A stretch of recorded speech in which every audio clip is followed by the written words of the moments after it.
Bueno, podemos iniciar.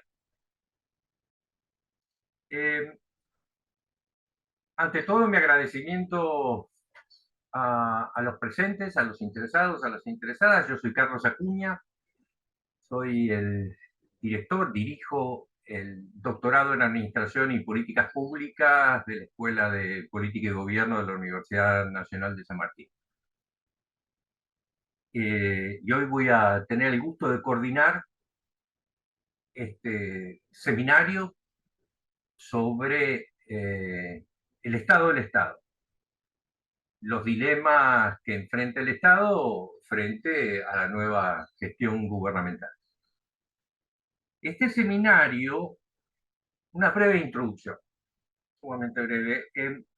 Este seminario está organizado por el doctorado en Administración y Políticas Públicas, que inició su dictado en el presente año, en el 2023.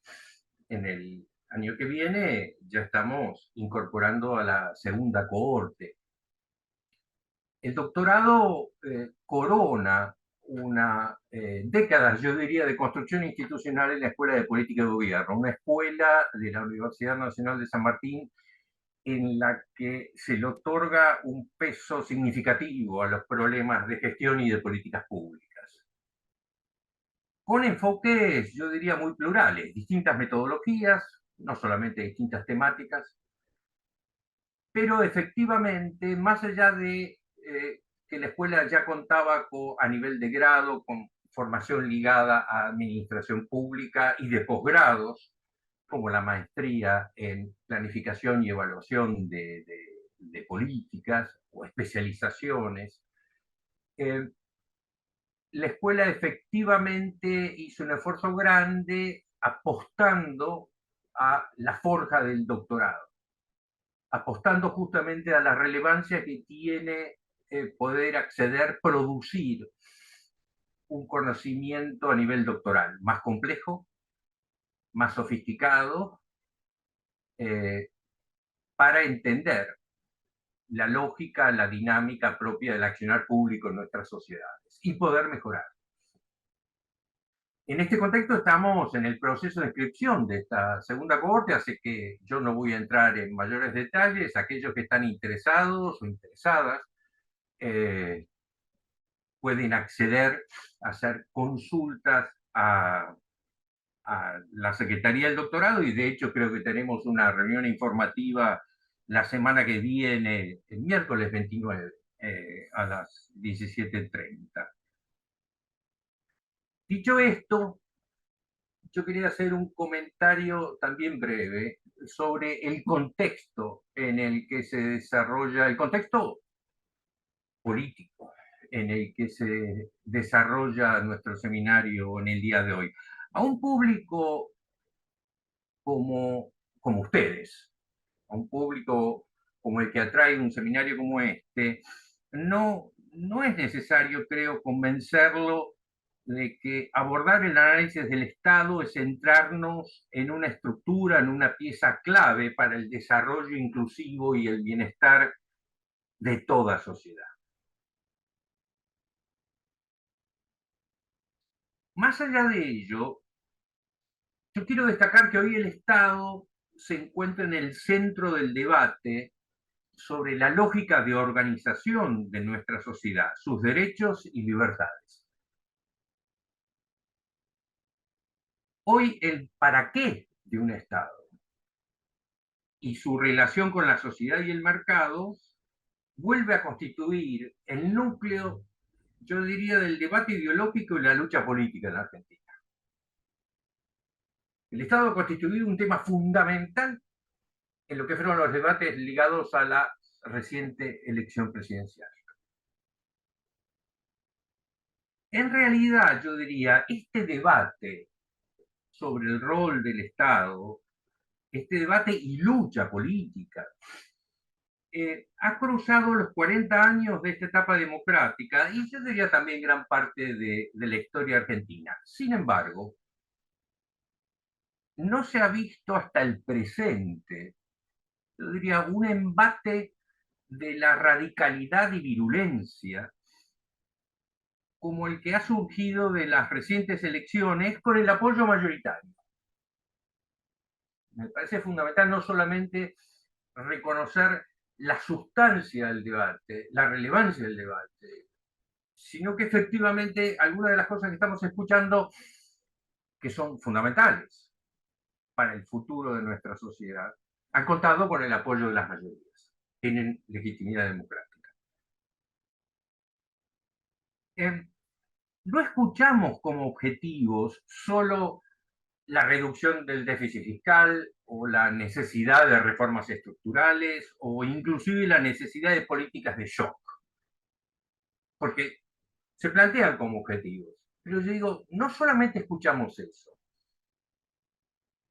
yo quiero destacar también que escuchamos también un discurso que se asume como revolucionario, un discurso que desde una postura que postula al Estado, yo diría estricta y excluyentemente, como problema.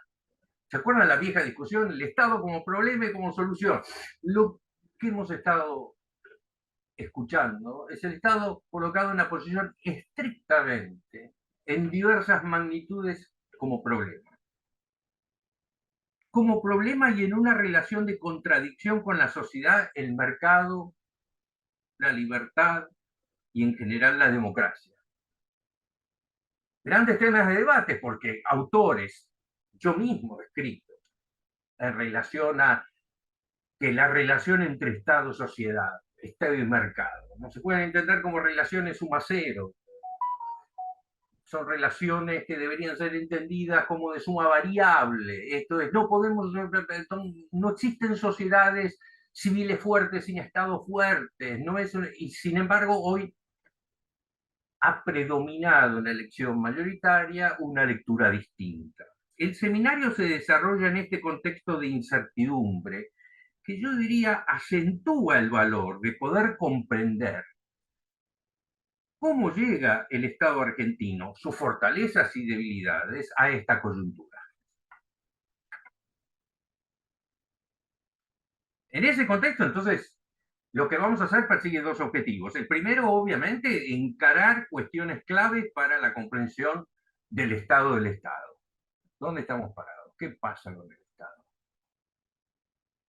Segundo, tan importante como el primero, es hacer esto articulando fortalezas de la red institucional en la que se ve inserto el doctorado. Esto es, el doctorado se encuentra ubicado dentro de la Escuela de Política y Gobierno y dentro de la Universidad Nacional de San Martín, que cuenta con importantes recursos ligados a los temas que trabajamos en el doctorado y recursos con los cuales nosotros establecemos puentes, intercambios, colaboración y vamos en una dirección de profundizarlo. De esta forma es que vamos a abordar tres temas centrales sobre el Estado con presentaciones por parte de especialistas que participan de esta red.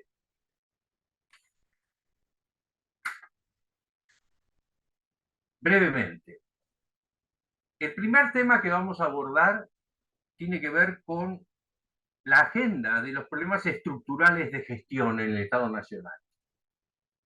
Los viejos problemas de gestión, los nuevos problemas de gestión. Este tema lo va a abordar Luciano Andrenacci. Luciano es profesor del doctorado, politólogo, doctor en estudios sociales latinoamericanos de París 3. Luciano dirige la maestría en planificación y evaluación de políticas públicas en UNSAM y el posgrado de políticas sociales en Flaxo. Gracias, Luciano, por el esfuerzo de aportarnos tu análisis, tu línea de trabajo. El segundo tema que nos parece fundamental, que nos pareció fundamental, que reconocemos como central, tiene que ver con los desafíos nuevos y viejos de la gestión de los recursos humanos en el sector público. Para ello contamos con el aporte de Noemí. Gracias, Noemí. Noemí Pulido, amiga, colaboradora. Noemí participa de programas de formación en la Escuela de Política y Gobierno y es investigadora y analista en el CEDES, en el Centro de Estudios de Estado y Sociedad. Noemí cuenta con una maestría en Ciencias Sociales de Flaxo, es licenciada en Gestión Educativa, cuenta con la especialidad en Gobernabilidad y Desarrollo Institucional de INAP de España. Noemí ha sido docente de innumerables posgrados, es colaboradora del CLAD y fue administradora gubernamental, cuerpo que sabemos que jugó un papel fundamental como apuesta a el mejoramiento de las capacidades estatales. Gracias, Noemí, de nuevo por estar acá. Y el tercer tema con el que vamos a cerrar las presentaciones tiene que ver con macroeconomía y recursos estatales. Ubicar al Estado en el contexto macroeconómico. Para eso contamos con la participación de Matías Culfas. Gracias, Matías, por estar acá. Matías es el director del doctorado en Economía de la Universidad Nacional de San Martín. Matías es economista de la UBA, cuenta con una maestría en Economía Política de Flaxo y es también doctor en Ciencias Sociales de Flaxo. Y como sabemos, como es de público conocimiento, ha sido ministro de Desarrollo Productivo entre 2019 y 2022. Estos son los temas que vamos a abordar. La agenda de los problemas estructurales de gestión del Estado Nacional, el tema de los recursos humanos en el Estado y la relación entre macroeconomía y recursos estatales. Para cerrar, reglas de juego. Son reglas que ustedes conocen perfectamente. Cada una de las presentaciones contará con aproximadamente unos 20 minutos para desplegar sus argumentos. Después de una primera y breve ronda de intercambios, vamos a abrir el debate al público. El debate se va a llevar adelante, las preguntas que quieran hacer aquellos que son parte del público se van a hacer a través del chat con el que cuentan. Pedimos para estas participaciones que sean sintéticas, que traten de no desarrollar comentarios en el chat demasiado extensos, como para poder sostener un intercambio relativamente fluido. Y la última pieza de información es que el equipo de comunicación de la UNSAM me cuenta que en los próximos días se va a dar a publicidad dónde está a disposición en YouTube, en el canal de YouTube, el seminario, para aquellos que quieran difundirlo.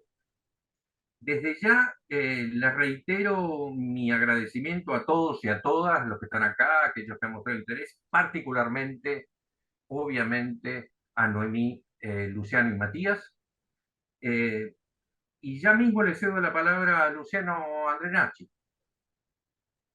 Bueno, muchas gracias, Carlos. Hola a todos, todes. Yo soy un poco anfitrión también, les agradezco mucho acompañarnos. Le agradezco primero a Carlos el liderazgo de siempre. Carlos viene empujando el desarrollo de investigación y de docencia en políticas públicas en la escuela hace muchos años y es antes y después. Y quiero agradecerle a Ricardo Gutiérrez, nuestro decano, que también está presente. Gracias, Ricardo, por darnos tu tiempo, porque nos ha apoyado siempre desde que hemos arrancado con este proceso de desarrollar investigación, no solo en políticas públicas, sino en particular en la administración, que es un campo mucho menos conocido, más complicado, que cruza lo profesional con lo científico y entonces es un híbrido de difícil tratamiento siempre. Muchas gracias por acompañarnos con esta aventura, Ricardo. Y bienvenidas, bienvenidos todos. Me sorprende ver un montón de gente, estudiantes y profesores de nuestros programas. Gracias por unirse a esto. Ahora me ha agarrado temor.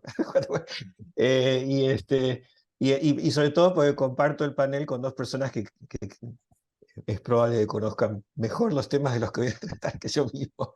Así que de antemano, disculpas por eso y ojalá les sea de interés lo que voy a compartir con ustedes. Preparé un breve PowerPoint, no voy a perder más tiempo porque el tiempo siempre es tirano en estas cosas, que voy a compartir con ustedes a partir de este momento, que ya deberían estar viendo. Bueno, y la pregunta que me planteó Carlos tratar de responder como inicio de este panel es un panorama general sobre los dilemas de gestión gubernamental que afrontaría, si lo deseara, el gobierno que va a tomar control de la administración gubernamental dentro de un mes. Bueno, ¿y cómo abarcar algo tan grande en poco tiempo? Entonces decidí echar mano a una investigación que yo hice entre 2010 y 2017, una época muy diferente a la actual, con una coalición de gobierno en control del Estado muy fuerte, relativamente homogénea, condiciones macroeconómicas favorables, proyectos de cambio, muchos de los cuales llegaron a puerto, a veces polémicamente, pero muchos llegaron a puerto. Y en ese momento, esa investigación trató de responder la pregunta, ¿por qué de los procesos que estaban en marcha había algunos que visiblemente no llegaban a puerto? Y bueno, tuve la ocasión por diferentes razones profesionales de tener un número alto de entrevistas en esos años, que no fueron organizadas sistemáticamente, sino que fueron consecuencia de los trabajos que yo hacía en diferentes áreas del gobierno, algunas reuniones que quise tener con gente que pude sentar para charlar, y con todo ese corpus difícil de sistematizar, pero muy interesante a mi entender, preparé una publicación que salió hace algunos años que se llamaba Patrones Problemáticos de Gestión en el Estado argentino, que los resumía. Y voy a tomar esos patrones problemáticos conscientemente de que voy a hablar del lado desafiante del problema. Argentina es un país, como cualquier país democrático, es un país que tiene un Estado complicado. A veces ese Estado funciona bien, a veces no funciona bien.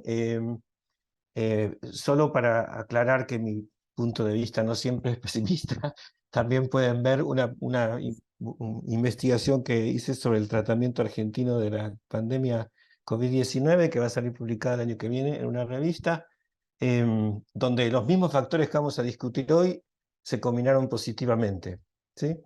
Em, pero hoy vamos a ver un poco cuando se combinan negativamente, constituyen un verdadero desafío para cualquier agenda gubernamental, porque el Estado argentino tiene importantes problemas, presenta patrones, ¿qué quiere decir? Cosas que se repiten, problemas que se repiten en sus tramas de gestión. Entonces, voy a abordar estas cosas en este orden. Primero voy a hacer una muy breve explicación sobre cuál es la posición metodológica de la que parto, que llamo perspectiva artefactual, siguiendo una tradición de investigación en administración pública muy larga, que se remonta al famoso Herbert Simon. Muchos que estudiaron políticas públicas lo recordarán.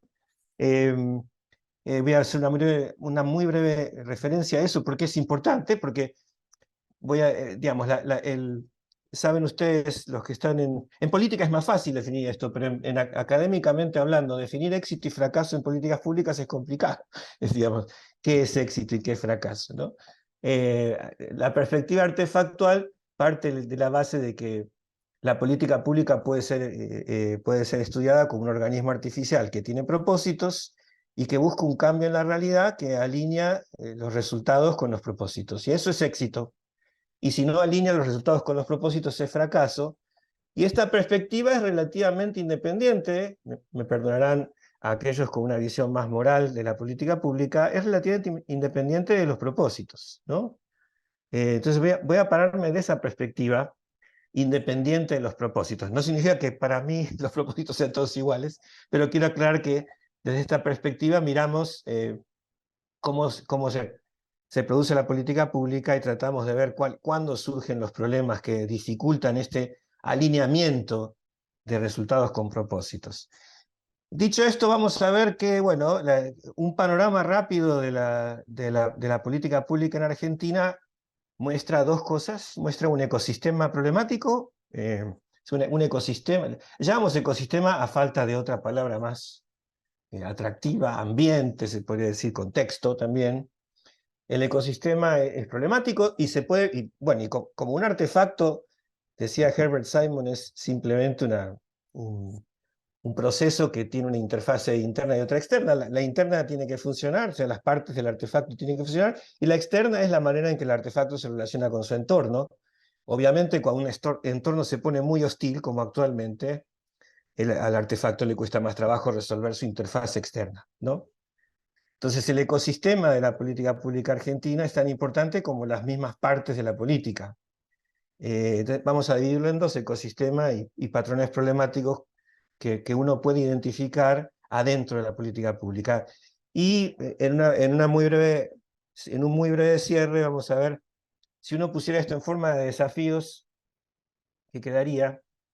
Yo nunca pensé que iba a estar diciendo esto 48 horas después del importante cambio de contexto que significan las últimas elecciones, que nos tiene, yo creo que a todos muy perplejos, ganadores, perdedores y neutrales. Bien, y entonces, bueno, si uno quisiera plantear si uno quisiera pensar prescriptivo, normativamente, como hacemos los administradores en general, no ocultamos nuestra preferencia por la prescripción y la normatividad. Eh, bueno, ¿qué quedaría? Bueno, y el resultado es que uno puede hablar de cosas diferentes, algunas fáciles, algunas muy especulativas, cosas que tienen que ver con el régimen político, otras están más cerca, que tienen que ver con las decisiones que tome el próximo gobierno y los que lo sigan, porque estos son problemas estructurales los que vamos a hablar hoy. Y por último, estructurales quiere decir que no es plausible que desaparezcan en el mediano plazo, ¿no? Y por último, los de Estado, que son los relativamente más fáciles de abordar si un gobierno, una coalición gubernamental tuviese una agenda de reforma de estructuras de política pública. Bueno, que en consecuencia de estos patrones problemáticos y de este ecosistema problemático, ¿qué debería haber en esa agenda? ¿Qué debería estar problematizado en esa agenda? ¿Qué podría ser problematizado en esa agenda? Muy rápido entonces, perspectiva artefactual.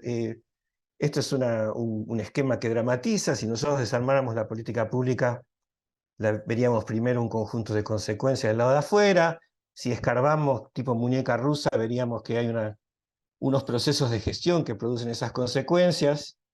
Veríamos que debajo de ese proceso de gestión hubo un diseño, hubo un conjunto de estrategias y al fondo hubo un conjunto de propósitos.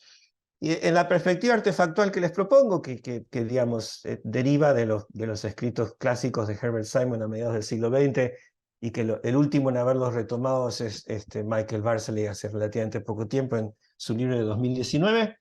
Hay muchos otros autores, pero digamos, la línea como mínimo va de acá a acá. Uno podría encontrarle más atrás, pero no es asunto de esta reunión discutir eso. Este artefacto funciona, es un fenómeno funcionante, dice Michael Bartley, o es un organismo artificial que cumple su propósito, dice Herbert Simon, cuando se relaciona virtuosamente con su contexto. Y cuando todas estas partes se juntan y producen un calce, una coordinación suficiente como para que el propósito y las consecuencias estén alineados, es decir, lo que ocurre se acerque en alguna medida a las consecuencias. Eso es la perspectiva artefactual, que, insisto, tiene como única característica interesante respecto de otras metodologías de investigación, que trata de responder a la pregunta sobre el cómo en política pública. Es decir, el qué es importante, el para qué también, pero esencialmente se centra en el cómo, que es la perspectiva más dominante en el mundo de la investigación en la administración pública, ¿no? Que este doctorado combina con la preocupación por la ciencia política dedicada a las políticas públicas más clásicas. Bueno, cuando un artefacto funciona, produce calce, lo produce en un proceso que va de una situación inicial, y que los administradores y los politólogos que hacemos políticas públicas llamamos a este proceso situación inicial, diseño, implementación y consecuencias. Ustedes saben, todo este proceso tiene un lado político y un lado gerencial. Esos lados son perspectivas sobre el mismo fenómeno, pero las perspectivas son importantes. Del punto de vista político, una política es una iniciativa, un problema que surge en una arena, conflictiva siempre, cooperativa a veces, entra en una agenda de gobierno, se deliberan opciones, se detienen propósitos, se pone en marcha, mucho, poco, nada, dependiendo de la situación, y luego eso produce un conjunto de efectos. Los administradores miramos en más detalle este proceso de aquí, ¿no? Miramos a partir de... colaboramos con perspectivas y diagnósticos que facilitan la deliberación de la situación inicial, pero esencialmente participamos más o menos, dependiendo del diseño de política pública, cómo funciona la coalición de gobierno, esas cosas. Colaboramos con la planificación, refinamos las opciones, las visibilizamos, tratamos de mejorar la calidad de los proyectos que van a atacar a la situación inicial. Luego estamos muy metidos en el proceso de implementación, somos los que desarrollamos las capacidades para tratar de poner en marcha el diseño, somos los que tratamos de garantizar que los flujos de recursos se gerencien del modo esperado, y somos los que evaluamos, saben ustedes. Entonces, un artefacto que funciona, digamos que cubre exitosamente estas fases básicas. Hasta aquí lo que uno podría aplicar a cualquier estado, ¿no es cierto? ¿Qué pasa cuando nosotros con esta perspectiva artefactual miramos los procesos de política pública en Argentina? Y vuelvo a insistir, ahora haciendo énfasis en la parte desafiante, en los aspectos que funcionan menos, ¿no? Primero, el ecosistema en el cual se tiene que mover el artefacto. El ecosistema es difícil de tratar para el artefacto, política pública. El ecosistema argentino se ha ido complicando, tiene características que hacen difícil al diseño de artefactos adecuados para alinear resultados con propósitos. Eso es una manera elegante de decir que es difícil hacer política pública en este contexto, pero miremos un poco cómo. Bueno, si usamos el mismo diseño anterior de mapeo de cómo funciona una política pública, en la situación inicial Argentina no es el único país que tiene arenas friccionales, pero tiene arenas altamente friccionales. A eso le llamamos polarización corrientemente. Eso, sobre todo en política pública, significa que las agendas son muy difíciles de consensuar para los gobiernos. Argentina tiene una complicación adicional que la hace más democrática, pero más problemática para esto, que es su carácter federal, ¿no? Las agendas no solo tienen que ser consensuables de modo de gobierno en contexto, sino verticalmente entre niveles de gobierno, y como Argentina es muy federal, como dicen los que estudian políticas subnacionales, esas son relaciones intergubernamentales en sentido estricto, no solamente relaciones principal agente, ¿no? Además, en la situación inicial, Argentina, por diferentes razones que ya no tienen solo que ver con las agendas friccionales, sino con las tradiciones de cómo funciona la política pública, cómo son las coaliciones gobernantes de Argentina, y esto bastante repartido, sin enormes diferencias entre coaliciones gobernantes, me atrevo a decir, o por lo menos eso mostró un poco la investigación que yo hice, porque la prolongué a la gestión posterior, a la que terminó en 2019. Prospección tenue, diagnósticos muy discontinuos, deliberación muy limitada, ¿no? Eso es una parte bastante característica del modo en que se discuten los problemas de la agenda de políticas públicas en Argentina. Es un país muy democrático, pero cuando esta discusión baja a los niveles de gobierno, es con sordina o está apurada, un poco lógicamente por los tiempos de la política, y esto tiene consecuencias. La principal consecuencia es que el diseño es complicado, ¿no? Hay una frecuente sobrepolitización del diseño. Sobrepolitización le estamos llamando aquí al predominio de imperativos políticos coyunturales sobre el diseño de política pública, algo que, bueno, es muy difícil de evitar si la coyuntura es compleja o si la coalición de gobierno está en situación inestable, pero bueno, no resta que esto tenga consecuencias en el diseño. Es muy común que el intuicionismo se imponga, que los liderazgos personalizados impongan agenda con baja refinación de procesos de planificación o de inputs más técnicos. Esto, por supuesto, que también tiene consecuencias en términos de calidad de la política. Esto es común para todos los países democráticos. En los países autoritarios o de gobierno centralizado hay más tiempo, eso tiene, hay menos deliberación y en la discusión, ustedes saben, la deliberación es refinadora por sí sola, pero el input técnico también, hay una discusión sobre qué es lo que mejora, qué es lo que no mejora. Entonces, en Argentina uno puede ver bastante común planificación y programación errática o subestándar. La planificación no es planificación, es solo programación. La programación tiene calendarios o presupuestos irreales, o muy difícilmente llevables a la práctica por diferentes razones. Esto afecta la calidad de la política de ser estable en el mediano plazo, ¿no? En los procesos de implementación, bueno, tenemos frecuentemente agencias políticamente capturadas, que el problema de una agencia políticamente capturada, que también es típico de los gobiernos democráticos, es que le baja la legitimidad o la hace polémica a la agencia pública. Entonces, digamos, tiene que levantar en situación difícil, tiene que levantar una legitimidad de los actores clave del ámbito en el que va a intervenir y esto se le complica. Las agencias, además de estar capturadas políticamente, a veces por facciones, a veces por personas, vuelvo a insistir, esto tiene un lado lógico y tiene un lado problemático, ¿no? Tienen en Argentina, como ustedes saben, nuestras agencias estatales tienen capacidades y recursos limitados, eh, mucha limitación presupuestaria, mucha limitación temporal por la alta friccionalidad de la política y por el modo en que funciona la política en Argentina, y esto hace que los proyectos de corto plazo sean los dominantes y sea muy difícil estabilizar proyectos de mediano a largo plazo. No imposible, pero muy difícil. La consecuencia de este arco es lógica, ¿no?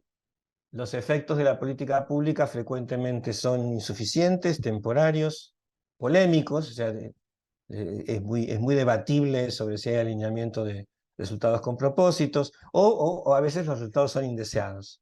Y desde el punto de vista administrativo son ineficaces, es decir, uno no ve alineamiento de propósitos, son ineficientes, son muy costosos, tardan mucho tiempo, son insostenibles, brindan resultados temporarios, pero esos resultados no se sostienen en el tiempo, son insatisfactorios incluso para las élites de gobierno, que es lo que apareció en mi investigación de 2010-2017,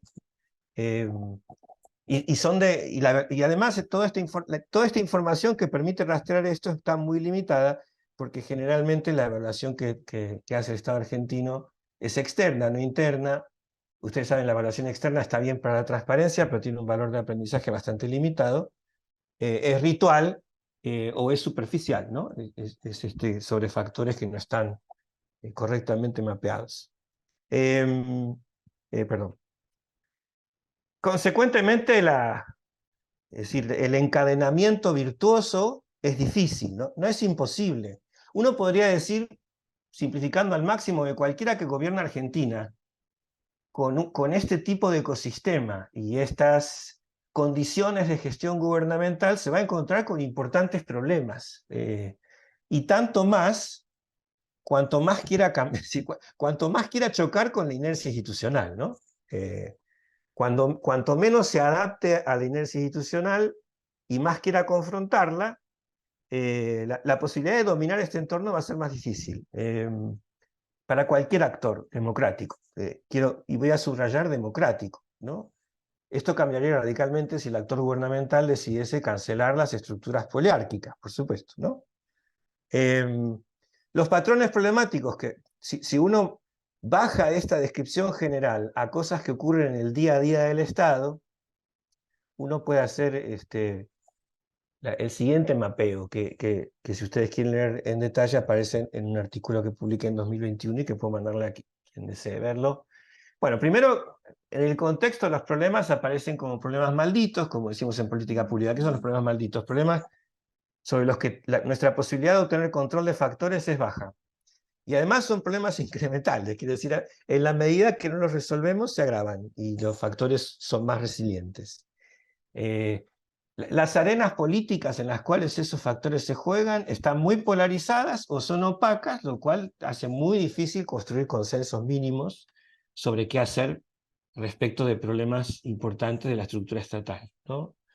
Las agencias estatales frecuentemente están ciegas, no tienen, por ejemplo, las agencias estatales argentinas no tienen antenas de lectura del entorno, ¿no? Las direcciones de planificación no planifican, son direcciones que programan presupuesto, no hay grupos que no estén contratados informalmente para hacer prospectiva y diagnóstico del entorno, no están institucionalizados, y esos saberes no están adentro del Estado, están subcontratados, ¿no? Con la excepción del mapeo de la política coyuntural que sistemáticamente está desarrollado por casi todas las agencias. Con la excepción de ese mapeo, todos los demás mapeos que hacen inteligentes a la estructura del Estado no están utilizados en profundidad, y como no hay una estructura, por ejemplo, que dependa de la jefatura del gabinete de ministros, que obliga a los ministerios a tener estas antenas, estas agencias inteligentes, eso queda en manos de los liderazgos individuales. Entonces hay ministros, ministros que son conscientes de la importancia de construir conocimiento estratégico, pero otros que no. Entonces el resultado es que las agencias estatales están bastante ciegas y sus capacidades del control del entorno son limitadas, ¿no? Es decir, la frustración es frecuente porque el control del entorno es bajo y el riesgo es alto. En el proceso de diseño de políticas públicas, bueno, un poco lo que ocurre es que, dadas estas características del ecosistema y el funcionamiento de la estructura estatal, las iniciativas son personalizadas o faccionales, están en mesas chicas muy chicas, con poca asesoría técnica, están sobrepolitizadas estas mesas chicas, lo cual es, como digo, por una parte lógico, pero digamos, la consecuencia que esto tiene es que la perspectiva, no hay perspectiva, o la perspectiva no es sistemática, o está sesgada por una visión demasiado ideológica del problema, sin tener en cuenta otros puntos de vista, otros factores que harían más justo la percepción del problema, con bajo refinamiento de planificación y con una programación que frecuentemente es irrealista. También eso tiene que ver con el modo que están armados los presupuestos públicos en Argentina, pero bueno, no deja de ser un problema bastante importante en la micropolítica de la gestión. En el gerenciamiento, bueno, lo que ocurre cuando uno tiene este tipo de situaciones es que los problemas previstos y los problemas no previstos en el flujo de recursos son muy grandes, ¿no? Sobre todo los financieros y humanos. O sea, no hay recursos humanos para poder desarrollar la parte sustantiva de la política pública, entonces tienen que ser subcontratados fuera de planta o políticamente. Esto siempre es un poquito problemático. Los recursos financieros sabemos que son muy inestables por las razones macroeconómicas que seguramente abordará alguien que conoce mucho mejor esto, que es Matías. La coordinación es limitada, esto tiene que ver con el carácter extremadamente democrático y federal de Argentina, pero bueno, no lo hace menos importante.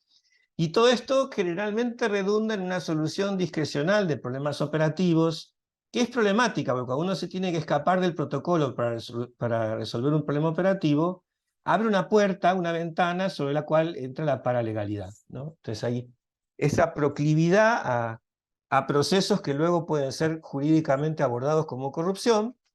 Yo no diría que el Estado argentino es particularmente corrupto, pero tiene estas ventanas de paralegalidad por donde la resolución discrecional de problemas operativos puede denotar corrupción. Y esto es problemático, ¿no? Como saben todos los que han estado en la gestión. Y luego hay un seguimiento que está opacado por ritualización o a veces por ocultamiento, porque es una situación de supervivencia política el poder ocultar los procesos cuando los procesos no están dando el resultado deseado.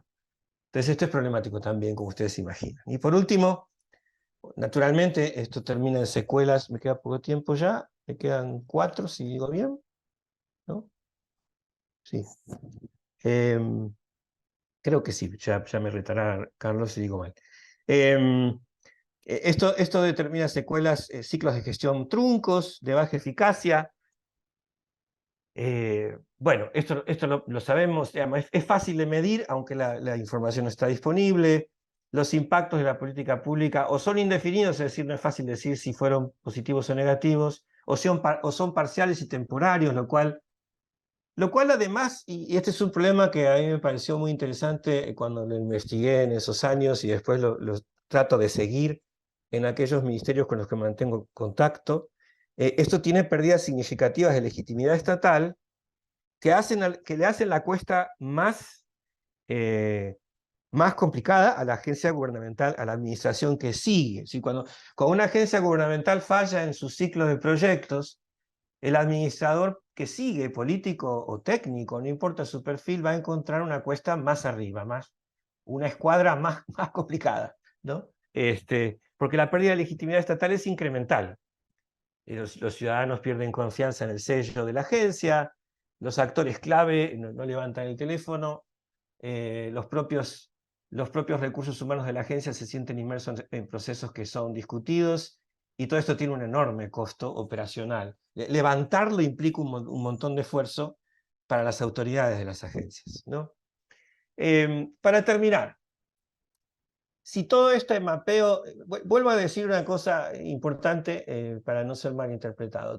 Muchos de estos factores que acabo de mapear como factores problemáticos pueden combinarse positivamente por los azares de la política y la cosa puede salir bien. Como he sostenido polémicamente, he ligado bastantes zapatazos por decir que Argentina manejó adecuadamente, dado su contexto y sus circunstancias, la crisis del COVID-19, y me he tenido que pelear con varios colegas por decir esto. Estos factores se pueden combinar positivamente, pero desafortunadamente se suelen combinar negativamente, ¿no? Ese es el problema. Entonces, representan un desafío bastante importante para cualquier gestión gubernamental. Y vuelvo a insistir, tratando de ser lo más neutral posible, a pesar del contexto que me entristece. Eh, Tanto más difícil es cuando yo quiero enfrentar la inercia estructural de algunos aspectos del Estado. Más ambicioso soy, más difícil es gobernar un Estado complejo, ¿no? Un Estado que tiene aspectos hostiles o inercias que se presentan como hostilidad. Y si uno bajara esto en forma de desafíos, yo agrupé estos tres, un poco, esto ya es muy especulativo, es un modo de cerrar esta charla. Algunos son más especulativos, los de régimen político, bueno, es decir, uno se puede preguntar cómo a este tipo se le ocurre decir que habría que cambiar el régimen político. No, lo que quiero decir es que hay aspectos del régimen político que son particularmente gravosos para los procesos de política pública, si uno quiere saber. O sea, son los aspectos de contexto que atacan a los procesos de política pública más frontalmente. Entonces, si uno quisiera problematizarlos, ¿qué diría? Bueno, cómo hacer, que necesitamos una poliarquía más democrática. Y hay al menos dos aspectos que es bastante democrática Argentina, lo he sostenido en público muchas veces y estoy dispuesto a defenderlo, pero podría ser un poquito más. Y hay dos fuentes de problemas bastante interesantes que tocan muy centralmente a la política pública. Uno es el modo en el que está organizado nuestro federalismo. Ustedes saben, es un federalismo que se viene profundizando e intensificando desde el 83-84, y que tiene aspectos muy perversos, sobre todo en la cuestión fiscal, en el modo en que están distribuidas las competencias públicas, y yo Luciano, diría, se me terminó, ¿no? no, Perdón. trata de sintetizar lo que queda. Sí, gracias, Carlos, perdón. Eh, y sobre todo, lo menciono nada más, en el modo en que están adecuados los estados provinciales para dar cuenta de sus competencias con esa estructura fiscal. Yo ahí veo, he trabajado con algunas provincias más que con otras, veo siempre el mismo problema. En segundo lugar, el régimen político tiene aspectos perversos en su sistema representativo, como estudian muy bien los politólogos, que producen enorme friccionalidad electoral e interestatal con las provincias. Si es el diseño de las dos cámaras, si es el diseño del sistema electoral, bueno, son varias cosas que no podría.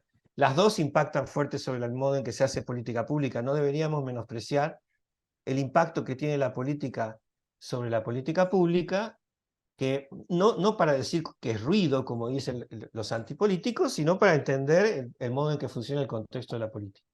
Desafíos de gobierno, bueno, usando la misma literatura que citaba Carlos al inicio, un enraizamiento más legítimo Bueno, habría que esperar que las coaliciones de gobierno se plantearan como objetivo crear consensos mínimos alrededor de problemas resilientes, o sea, lo contrario de lo que está ocurriendo.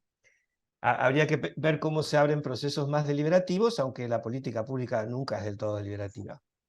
Y habría que plantarse seriamente, las coaliciones de gobierno tendrían que plantarse seriamente, yo sé que algunos van a sonreír con esto que yo digo, o algunos van a hacer una mueca, la calidad ética e intelectual de los procesos de toma de decisión y el diseño de políticas públicas, ¿no?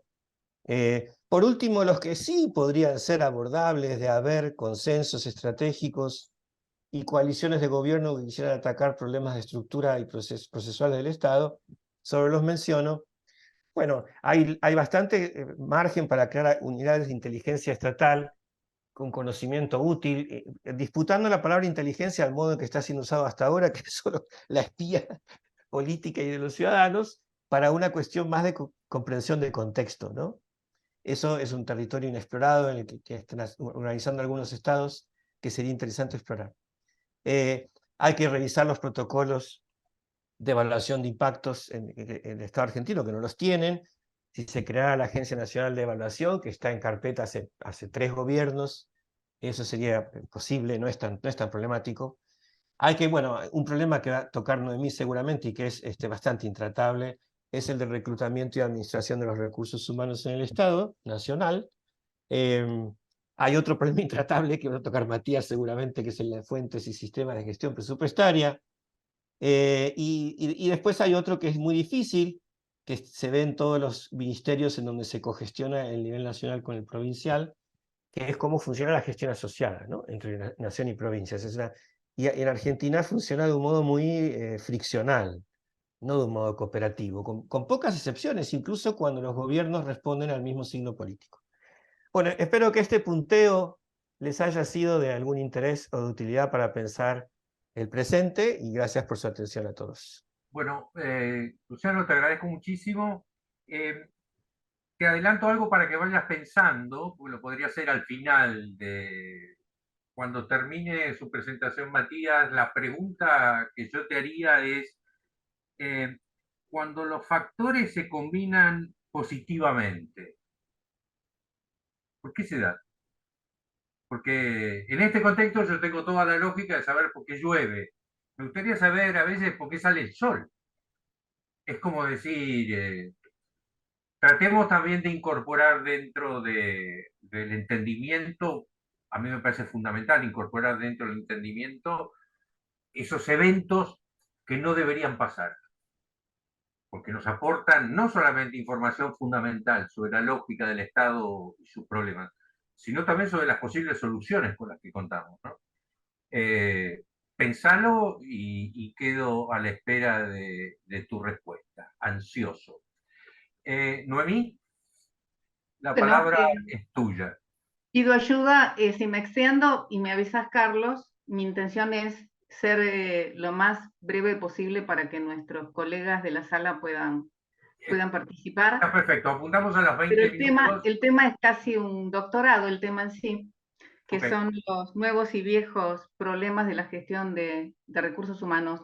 Primero, agradecer la invitación a este seminario y a quienes están en la sala por escucharme, que seguramente todos tienen experiencia en el sector público. La mayoría de mis alumnos de los posgrados y los doctorados son agentes públicos, con lo cual es difícil contarles algo nuevo o algo que no sepan, pero lo que va a ser interesante es que digan en el chat o como vayan a participar sus disensos, acuerdos o desacuerdos.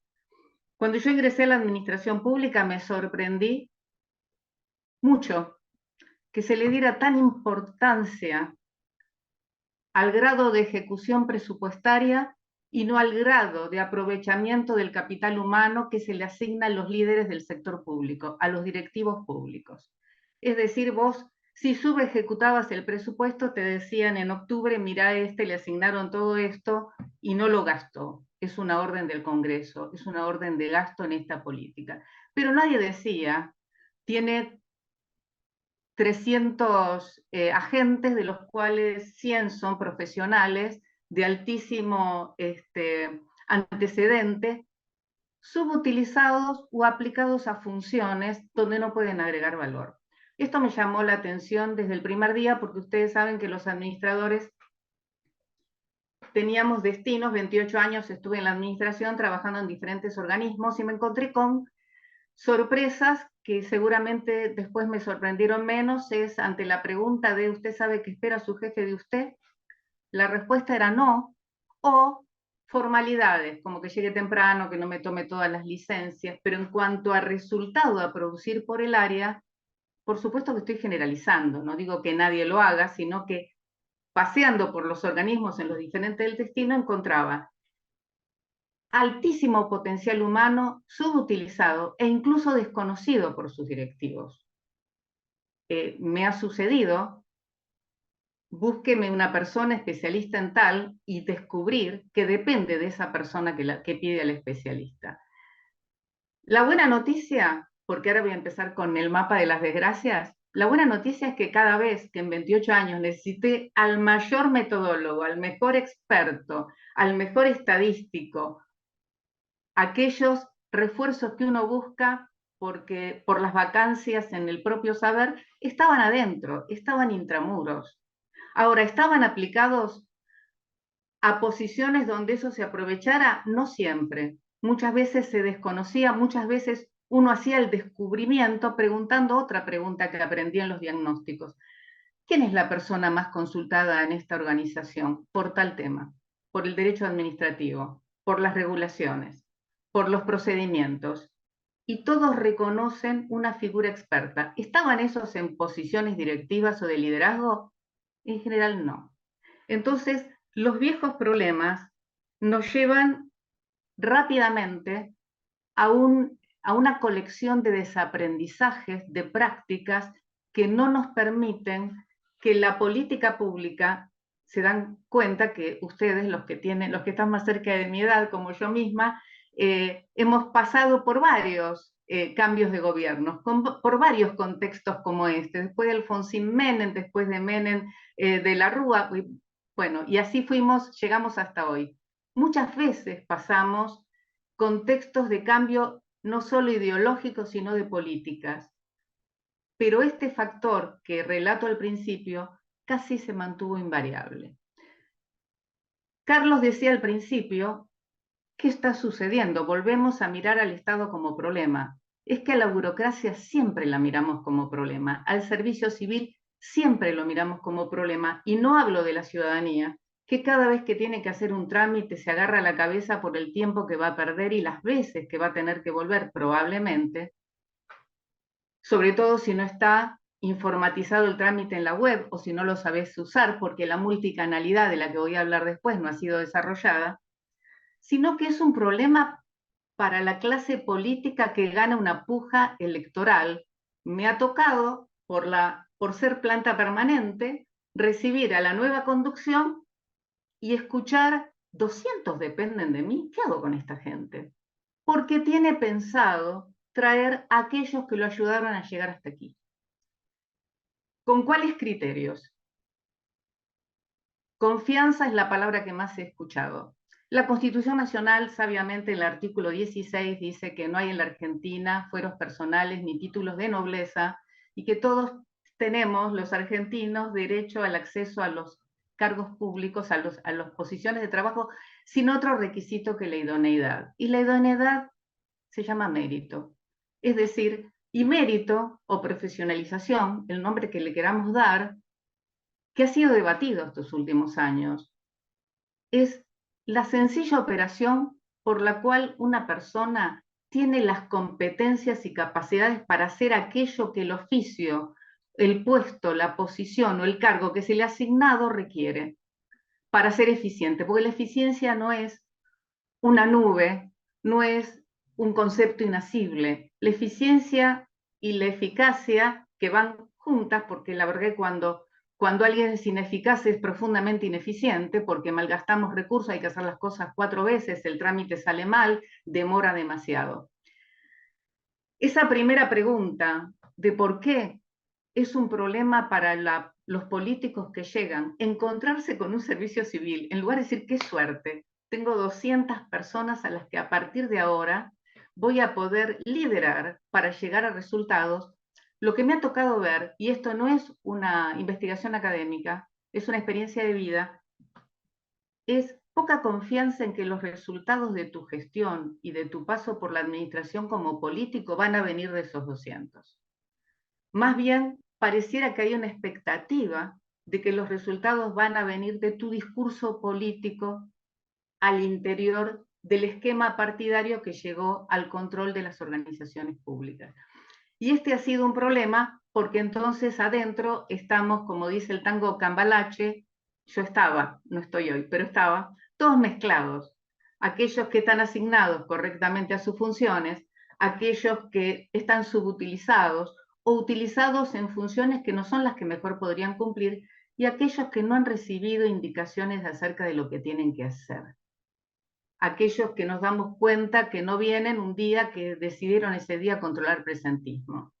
Cuando la administración quiso 2 veces en mi trayectoria, en diferentes décadas, hacer control de presentismo, terminó derribándolo, porque ni siquiera se requería que ese presentismo estuviera vinculado a resultados.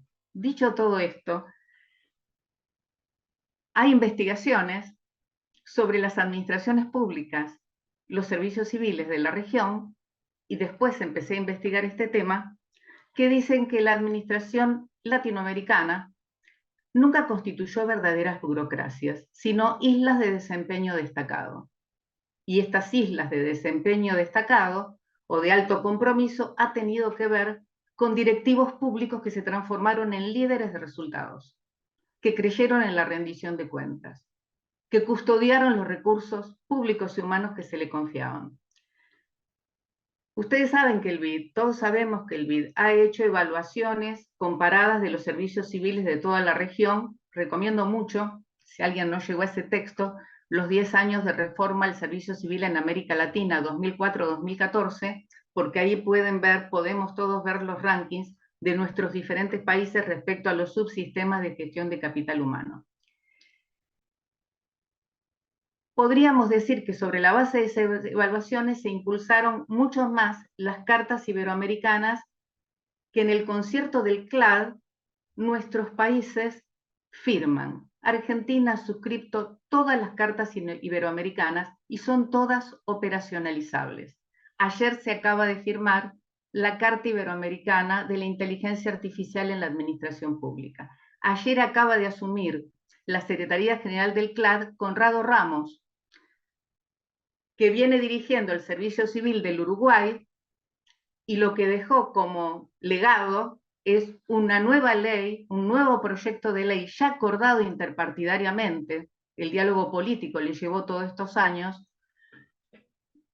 para tener un régimen de servicio civil que termine con estas buropatologías, que así es como se designan a estas administraciones que tienen pseudo burocracias, porque no se accede por profesionalización ni por mérito, porque no se accede por concurso sino por contacto, porque la evaluación es un simulacro por el cual todos somos sobresalientes o muy buenos, porque los directivos no quieren tener problemas, y podría seguir enumerando, donde los directivos públicos continúan muchos en el sistema mando y controlo, más que en la idea de inspirar, ¿qué cosa?